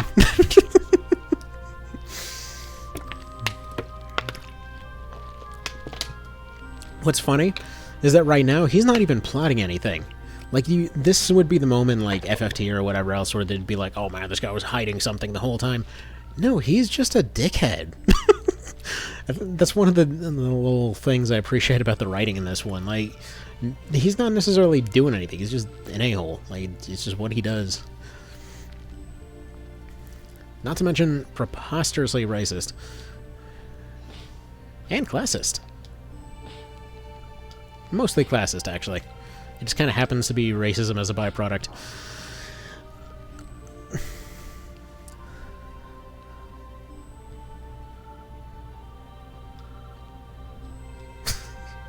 They were trying to be selfish. Sure, okay. Straightforward bad guys are a dying breed. It's just kind of interesting to see there, because, like, for example, this guy on the right, he can wind up being a boss later, but he's just being his bodyguard, you know? He's just taking care of this guy, whatever.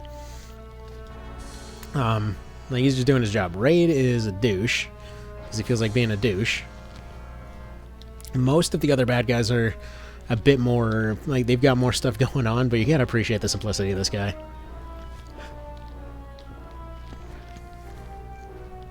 Like, just compare this guy with, what's his face? The guy with impossible crossbow range from FFT. Which, by the way, that is another count against FFT. Seriously, did they play their game when they wrote that story? Because that thing does not have a 6-tile range. Has sweet sideburns? Yeah. But I mean, like, this guy looks like an a-hole, he acts like an a-hole the whole time. But it's the same thing where it's just like pompous, rich douche that views himself as above everybody else. In this case, he's just going like full bloodthirsty mode most of the time. Whereas the other guy, he's just kind of... What the hell's his name? Algus, there we go. Yeah, the worst character. Like, this guy's just a better version of Algus. Because he at least tries to explain why he's being a dick.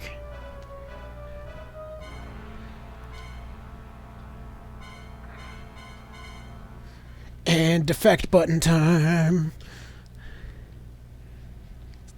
Boom. Like, I kind of wish that the guy that they saved was actually Gilbert. Because Gilbert is part of their team later. Because he's not actually Gilbert at this point, is he? No, he's just some random dude. I mean, it's gonna be a Beastmaster anyway, might as well be Gilbert.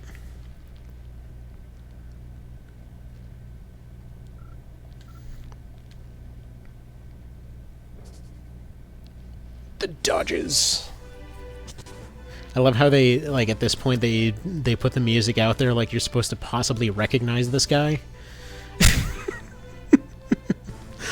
It's like, oh yeah, do you recognize your protagonist from March of the Black Queen? No, he looks entirely different. Maybe that's why. And then, yeah, Saradin shows up. Literally the only one that doesn't show up is Warren. Or not Warren, he's in another game right now. What the hell's his face? Gilbert, there we go. Like, I'm not being stupid, that's not actually Gilbert, is it? And then they flashbang out of there. Is that actually Gilbert?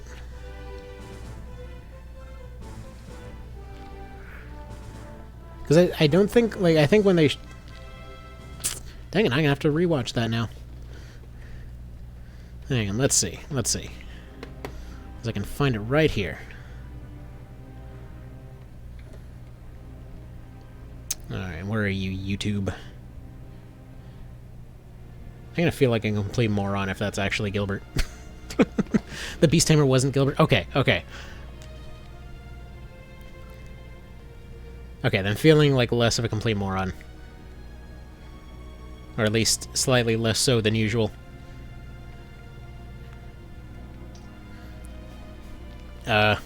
Congratulations. When nature calls, I suppose.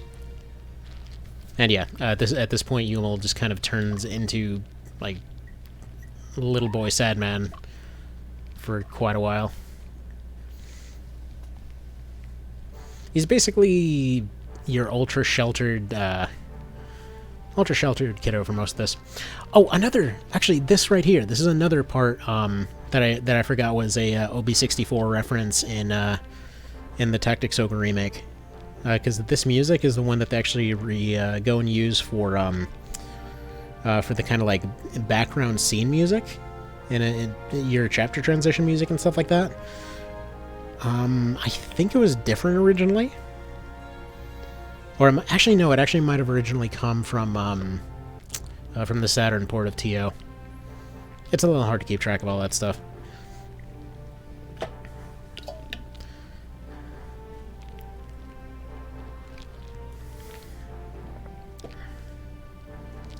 And yeah, the King of Ultimate Flamboyance over there can also join your team later. I think between all of the Zenobians that can join you, is one of the I think he's like the second to last that can join you, but one of the easiest conditions actually. No, that's what I was saying. Everybody else of the Zenobian team is there except for Gilbert. It's a weird thing because they really could have just made that Beastmaster Gilbert. I mean, it probably would have made them seem a bit more selfish, all things considered. But they're all kind of pretty selfish in this one. I mean, they're all kind of just in it for their own stuff. Oh, just like in March of the Black Queen, he was late. Fair. Fair. I don't know if it says that anywhere. I mean, like I said, I do want to do more runs of OB64 just to kind of cover some of those weird details. I love this guy's office, man. Like, I know he's somewhat of a bad guy later, but whatever, dude's got style.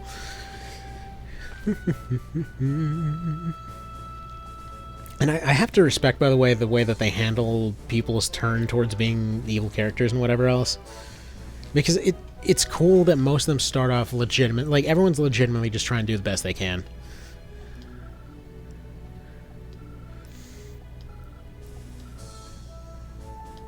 It's like this guy's just trying to put down rebellion the whole time, which eventually translates to him having to figure out how to parse that with the whole Lotus thing, which eventually turns into him just wanting to save his family, which eventually just turns into, oh crap, he's lost everything.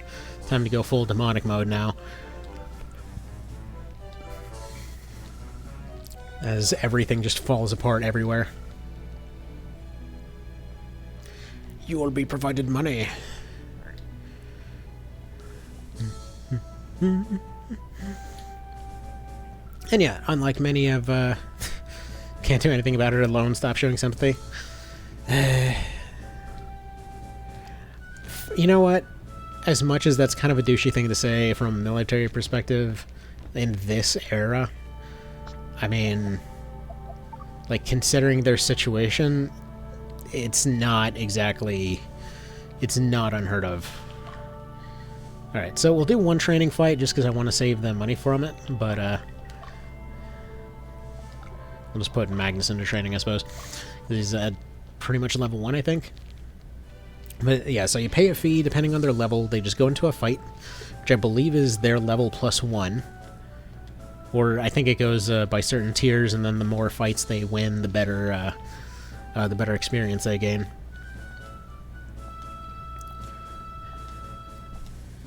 So it's kind of a gamble system. And at any point you can put your weaker units in with some stronger ones and just put them in better defensive positions and things like that.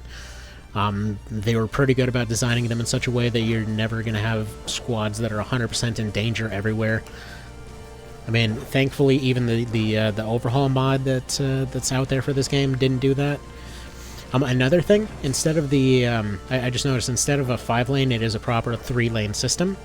Like, putting units between lanes in Black Queen was a little funky. So yeah, I will say, while it isn't something that generally comes to mind, it's a good system in this one.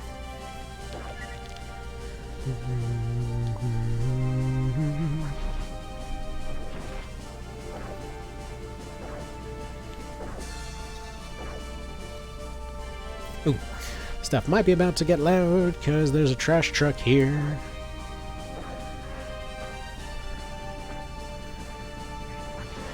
Yeah, this training mode's pretty alright.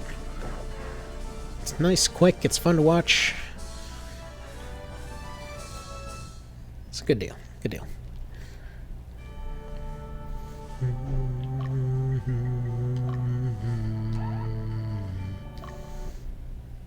Man, how terrible was that one friggin' like permadeath run that I was doing? There was somehow 4 hours of almost accomplishing nothing. First assignment, and it involves lots of murder.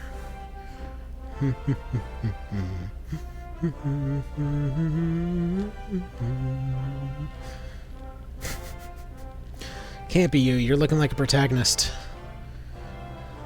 So I gotta appreciate how most of the main character, or most of the important characters in this one have French braids.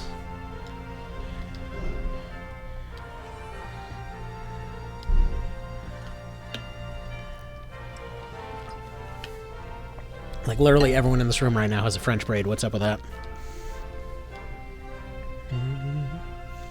Like, he's got one in the back. He's somehow gone for half mohawk, half... or not mohawk, but half mullet, half French braid. Leah's got it off to the side. Magnus has it off to the side. You've got Mr. Bridgemaster Hugo over there with one off to the left, but long hair on the right. It's a very oddly specific quirk. Alright, need a squad name. Blue Knights? No. Alright, squad name. Somebody throw something out there. Give it a second. See what all these notifications were on the phone.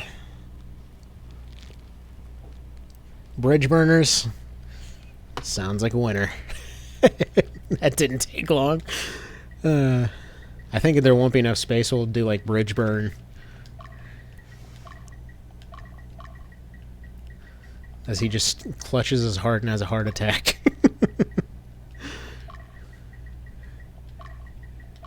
Or actually, wait, there actually might be enough space.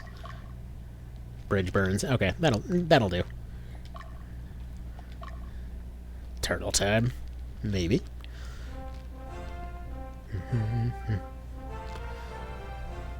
Yeah, I think Mr. Vale mentioned once that that there's the possibility of doing the no bridges run percent or no bridges lost percent. Do the entire game, just try and never let a bridge get destroyed.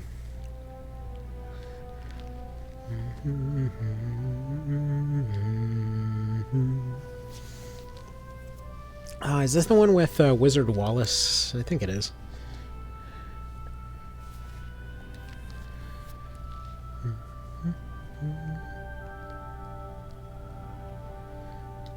Yeah, you can take both routes, but the one on the right is way easier.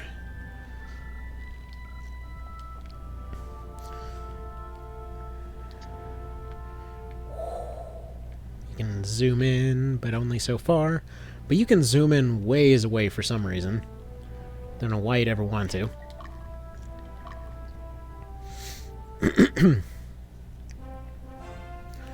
Want to, as a video I've seen, put it recently, want to be able to zoom in and appreciate the fine cuisine of the crusted JPEG.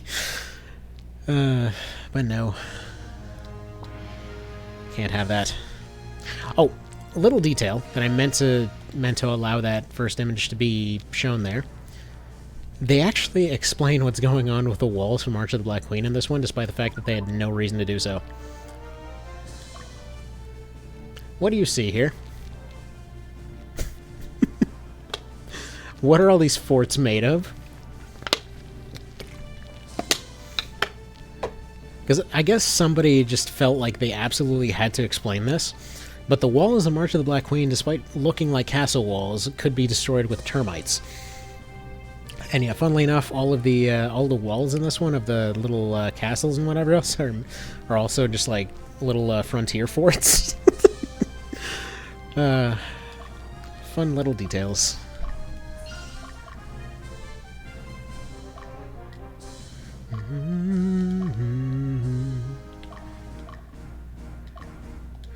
Alright. These guys go, let them go crush the Highlands, as it were.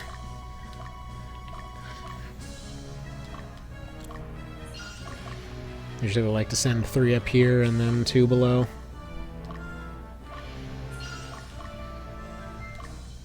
Although I guess we have enough to send 3 out, don't we? Yeah, it would have been cool if if they ever make a remake, if they actually do turn out to just be palisade walls. I imagine at some point, just like everything else in this series, I imagine there must have been some historical precedence to that. Like at some point, somebody went and got this whole army together and whatever else, and they're like, "But sir, what are we gonna go do about all their walls?" Also, yes, the breastplate is just a metal broad. Don't worry about it. Then they just show up. And they just show up with this like busted up old log and throw it on the ground. Like this is our plan to get in there, and they just release a bunch of termites. Lo and behold, like 2 decades later, they're still sitting there waiting for them to do their job. Oh, hell, these guys got flanked somehow. How did they get... I don't know how they got flanked. But it's probably fine, because ninjas are terrible in this one. Like, once they upgrade to masters, they're pretty threatening, but at this stage, okay then. They're little gremlins with claws. Which I suppose is fitting, because seriously, what the hell are you doing with a claw? Eh, well. Whereas in, like... okay, it's funny how they can never nail down what they want the ninjas to be doing in every one of these games, although I kind of feel like part of it is just kind of a flavor thing over how they want to represent particular areas. Like, they've got them over in, like, in March of the Black Queen, and they're basically a magical machine gun. You get them in Lucked, and they're running around, they're specializing in double attacks and things like that. You get them in the PSP remake, and they're basically the Tool Masters and things like that, and then you get them here, and they're like toddler with sharp fork. it's weird. It's weird. But then they upgrade and they become slightly better. I think they have like a high dodge rate or something. I can't remember what makes them even remotely doable. Alright, I think we'll send Sarah here to go just hunt down this squad. Because I really don't want them doing much. But that's one of those moments where if units wind up behind enemy lines and whatever else, they'll usually try to take a town. Try to give themselves some base to work off of, and they'll usually figure out which one has the weakest defenses. So it's kind of cool how that works. It's kind of implying that their leader is going and, you know, actually doing work in the background. Man, what is the deal with this witch squad actually making progress? What is this? This is kind of ridiculous. And I forgot to replace their one pokey boy over here. That's gonna be dangerous.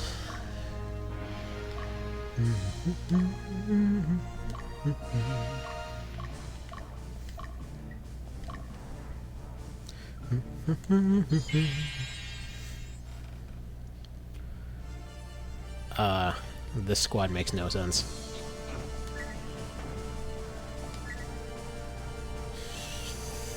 Yeah, I want to leave him on attack strongest because we gotta disable the golem. Although it's running off of health percentage, so who knows how this is gonna work out.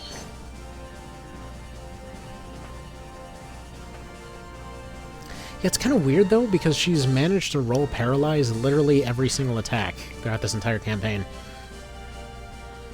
Like, I don't know what it is that determines what they're supposed to be doing, but she has never done anything but, Actually, wait, right, it's what position they're in that determines what they're going to attack with, isn't it?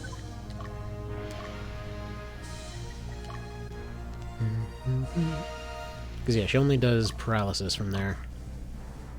Element and position? Okay. So, yeah, only ever bother with Fire Witches then. Fair enough.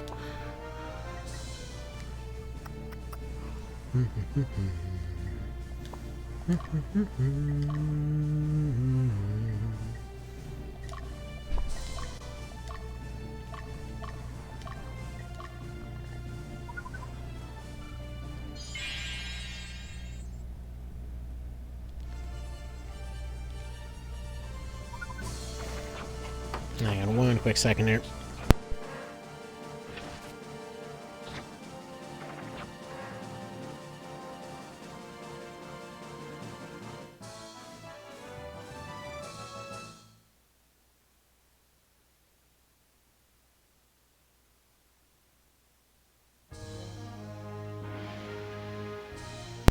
Okay, and back.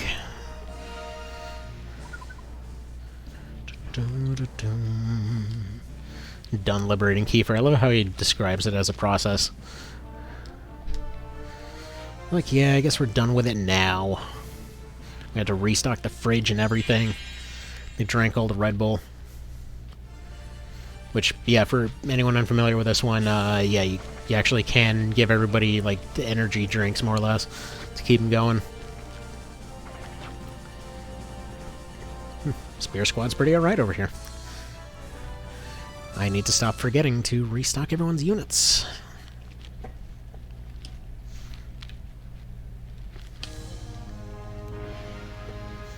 In fact, I think I'll probably have the Valkyrie and the Witch go back. Because they are not looking like they're in the best condition, although there's actually a very reasonable chance they can completely eliminate yet another squad. As long as he doesn't crit anybody. They actually eliminated yet another one. Yeah, screw it, they can go back. Whatever. Let's go restock on units, I suppose.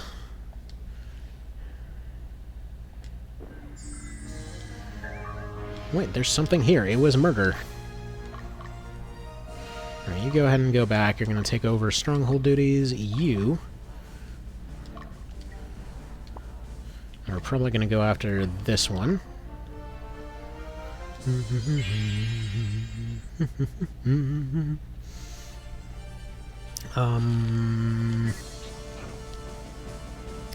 Yeah. I will say there is a slight benefit to longer animations, too.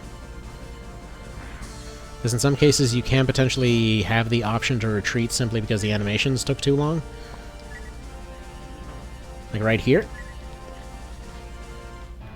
And I will say it does still factor that time in when you're going and actively, you know, trying to... or rather, when you turn off animations and things like that, thankfully. So you can kind of get like a running or retreat there in some cases too. You just have them fight a couple rounds, then they run away, then suddenly they're way faster in the direction that you wanted them to be. But there's a lot of little tricks like that to this game. And that's actually one of the things that they expected you to abuse quite a bit with the phalanx mechanics later on. Because you can put 5 different squads into formations, and then you can do all sorts of interesting maneuvers with them, but it's honestly kind of a bit more complicated than would ever be useful. It's just fun to play around with. I mean, you're basically giving up more than half of your total army size for one giant chunky unit. It's just not super practical, but it's still fun. And I guess that's mostly in this series, isn't it? Check it out, we got a unit that can tell how much experience you gained. Sorry for the weird noise. I have this, I tried using this disposable water bottle thing that makes weird noises. Makes all kinds of crunchy things and whatever else. Yeah, this guy's squad is just murdering.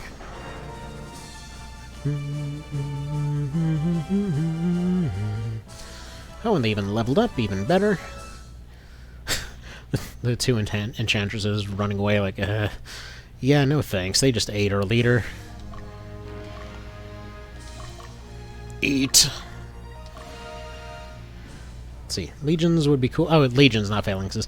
Legions would be cool on a grander scale, like March of the Black Queen, especially if they have the quantity of squads in the field. Yeah, like if you could do 7 of them and you didn't have to, or if there was some way to expand them with, like, if you just had to have a chain of soldier units in each squad, instead of having the main leader thing be only soldiers, or if just soldiers didn't suck outright, something like that, you know? Because it's fun to play around with. It's just kind of janky. Alright, you can go there. Dio can go take on the decapitated squad over here. If you have somebody against a river, you're usually safe to go and approach. Magnus is safe going here. We don't actually have any flyers in the enemy army yet. I found a heal seed. Fantastic. Just like every other game in the series, you technically never have to use a store if you know what you're doing. Which, yeah, if you're ever looking for a good challenge run of any one of these games, just do a no-store run. It's pretty fun. Which I guess, speaking of, that's another run that I wanna do a few streams of. That Stubborn Wretch Challenge. There's just so low no stores for the Tactics Ogre remake. Though it actually works pretty well for the original as well. Their alignment went down for some reason. You know, they ate a bunch of traveling wizards. Happens.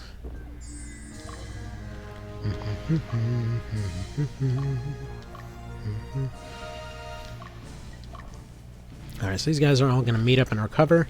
Then all of them are going to march on the next town. There we go, Plumed Headband. I think we might have just unlocked another Valkyrie then.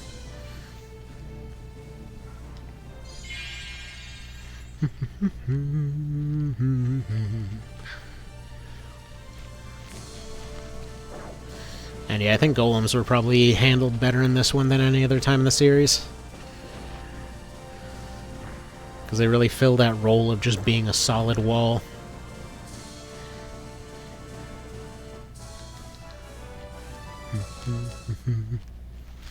Though I guess there's always that temptation to always try and name everything as best at this, that, or the other.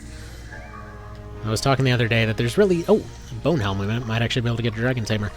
That there really is no, like, best in this series. It's like a series of different... How do you even put it? It's like... It's just a bunch of different attempts of different ideas that worked out in different ways. Alright.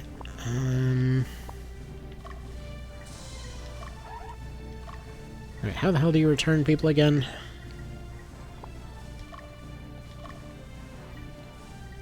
Because I know somewhere there's the option for them to go back.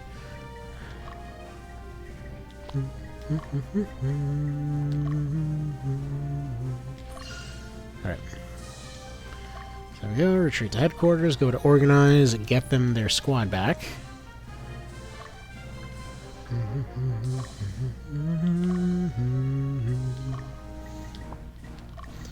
Class commands, replace soldiers. I can only replace 2 of them here.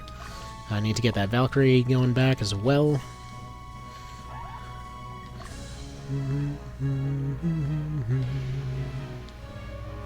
Game, thank you.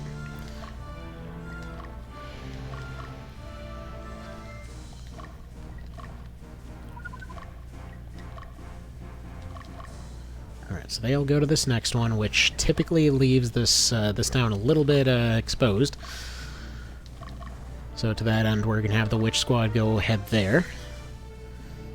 One thing I really appreciate about this one is the fact that you can block off choke points, and unless somebody can fly, you can pretty much guarantee that they're not going to be getting up to any shenanigans. You can, like, right here, there's 2 choke points, there's 2 bridges. That's where they'll cross. They're not going to suddenly have anything other than flight available to them. As cool as the octopus mechanic and stuff like that was in March of the Black Queen, it does lead to some frustration sometimes where you can't necessarily defend everything you want to. I guess you could say it just kind of adds to the chaos, but whatever. Infuriated Enchanter, there we go. It's Wizard Wallace. Love this guy. I always forget to take a screenshot of him. Here, let me, actually, wait a minute, will that... I don't think this will crash anything, hopefully not. 1 second, let me see. Let me see if it crashed anything.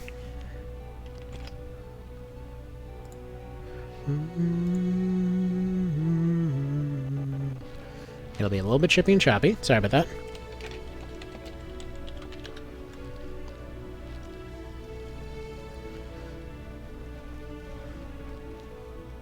There we go. And away we go. For our freedom!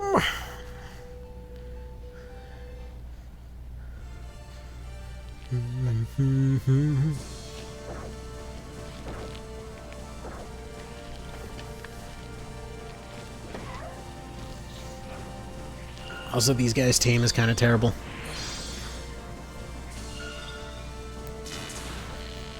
So, okay, for those that didn't know, what we're going to be finding out in just a moment here. The plot of this game is basically the people from March of the Black Queen got bored and decided, you know what, we should just go start a revolution in another country. That was a pretty fun way to spend our weekend, so they do that. And yeah, basically what results is this game. So, hang on, what are they doing over there? Alright, so they took the town, no muss, no fuss. But yeah, pretty much all of them are having personal issues by this point, so... hang on, what do these guys have to say? Everyone's suffering. Sucks, but what can you do? Fair enough. Yeah, that'll never happen.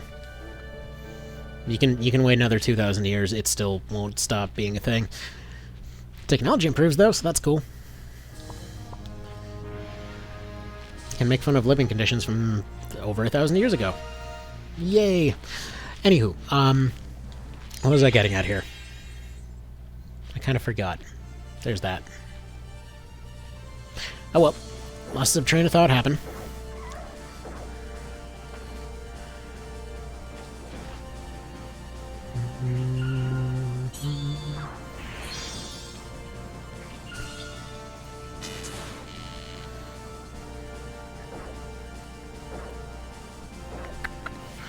Seriously, what the hell was I talking about?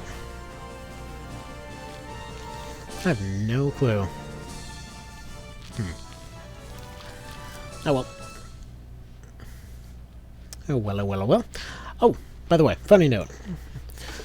Fun note here, because recently been, as with many other times, upon hearing that there was going to be some kind of Tactics Ogre crossover event, went over and decided to keep trying at that whole War of the Visions thing. It's like basically they allegedly took the whole FFT / just like FF in general formula and made it into another, TRPG, except it's on like phones and iPads and things.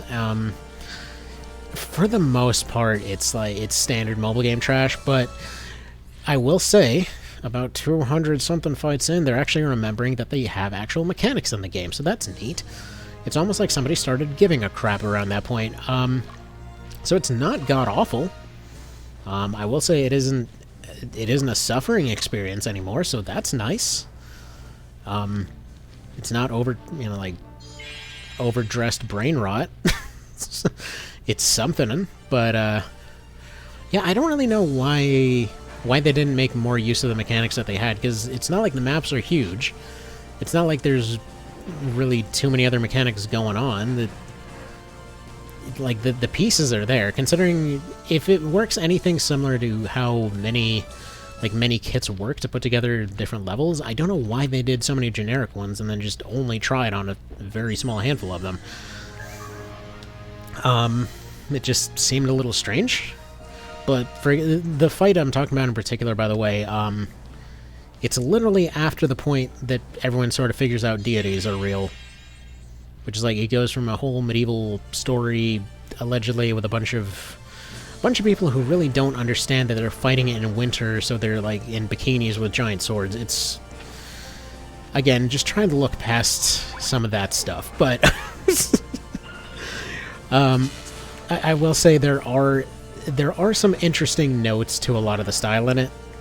Like, I never really thought about it until I was watching this documentary on different stuff. But I was making fun of the fact that everybody had freakishly thin waists. But if you look at a lot of art, kind of in the pre-Renaissance type thing, ridiculously thin waists were kind of a thing. Also, hang on, I gotta take this call real quick. 1 second.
Alrighty, and back.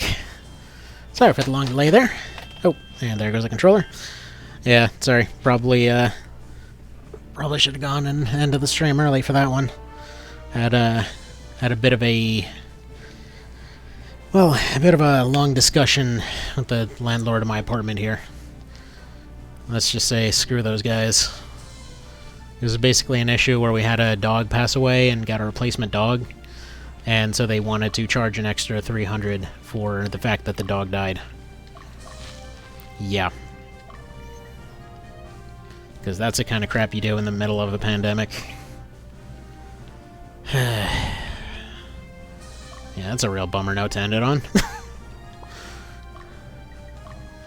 So, anyone else got any fun landlord stories for this year?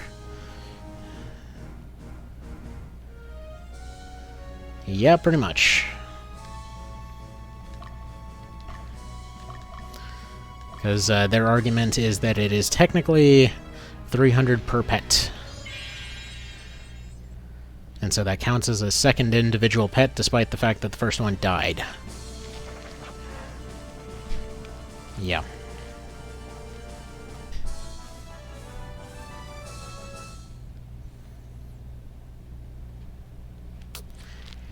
Anywho, yeah, I think we'll wrap up this one, and then I gotta go get my meeting started.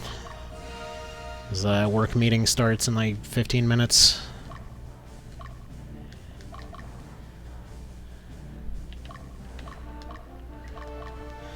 I was really kind of hoping to convince them to be done with that kind of thing. Like, it's basically an annoying situation there where they're just ridiculously rigid, and it's a corporation that owns it. So, you know, pretty standard douchebag corporation stuff. And the main annoying thing is that from a legal perspective, if it were to go to court, I'm pretty sure that they would not legally be able to do it. But it would cost more to go to court than to actually either pretend the dog isn't there or get rid of the dog.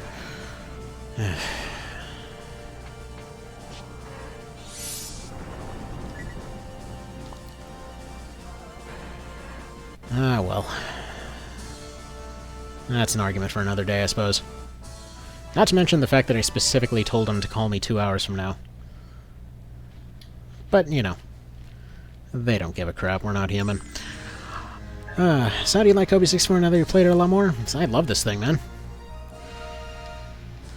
I mean, I would do a lot more runs of this thing if A, there was more time, and B, it actually played on a Vita.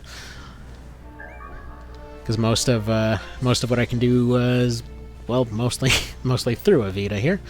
Fortunately, I'm gonna be sitting down to play this instead of how I usually do it. It's like not even necessarily that it's long. It's just N64 is a weird one to emulate. Like whenever I play it on the phone, it tends to have no battery life. I mean, as far as long games and whatever else, how many runs have we done of TO? Also, I just like to think that they were sitting there in a corporate, not even a corporate meeting, but whatever, they were just having a team meeting one day, like, we need to give this lady a really effeminate name. How about effeminate? Fair enough. Playing on the Wii with the VC version? Do you mean the Wii U? Or did it actually properly run on a Wii?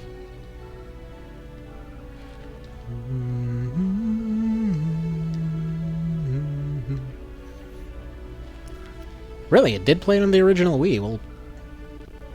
Well, crap. I actually didn't... I thought you specifically had to do it on a Wii U. Huh.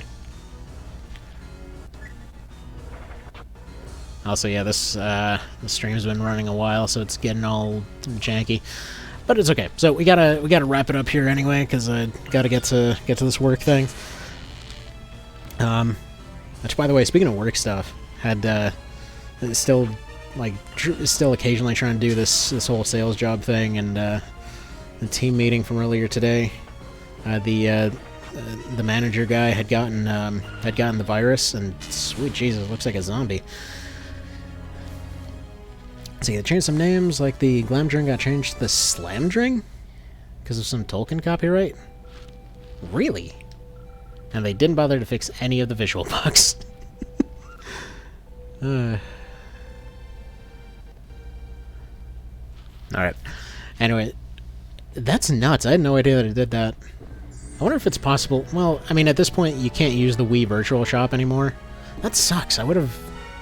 I was trying to figure out whether or not I should find a way to get a Wii at that time, but I thought you could only get March of the Black Queen.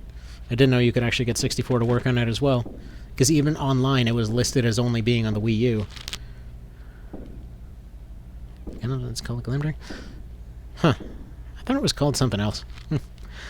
Bizarre. Alright. Anywho, so thank you guys for stopping by. Again, kind of sorry for the long pause there, and kind of the bummer ending on that one. But yeah, hopefully we're doing another one tomorrow, and then hopefully 2 more after that. All things being lucky, I hope. We'll see. We'll see. Probably another pause after that, but yeah, gonna try to get as many in as possible while there's an opening, and then hopefully the schedule smooths out for this next year. Man, this year has been a dumpster fire. Anyhow, guys, take care, stay safe.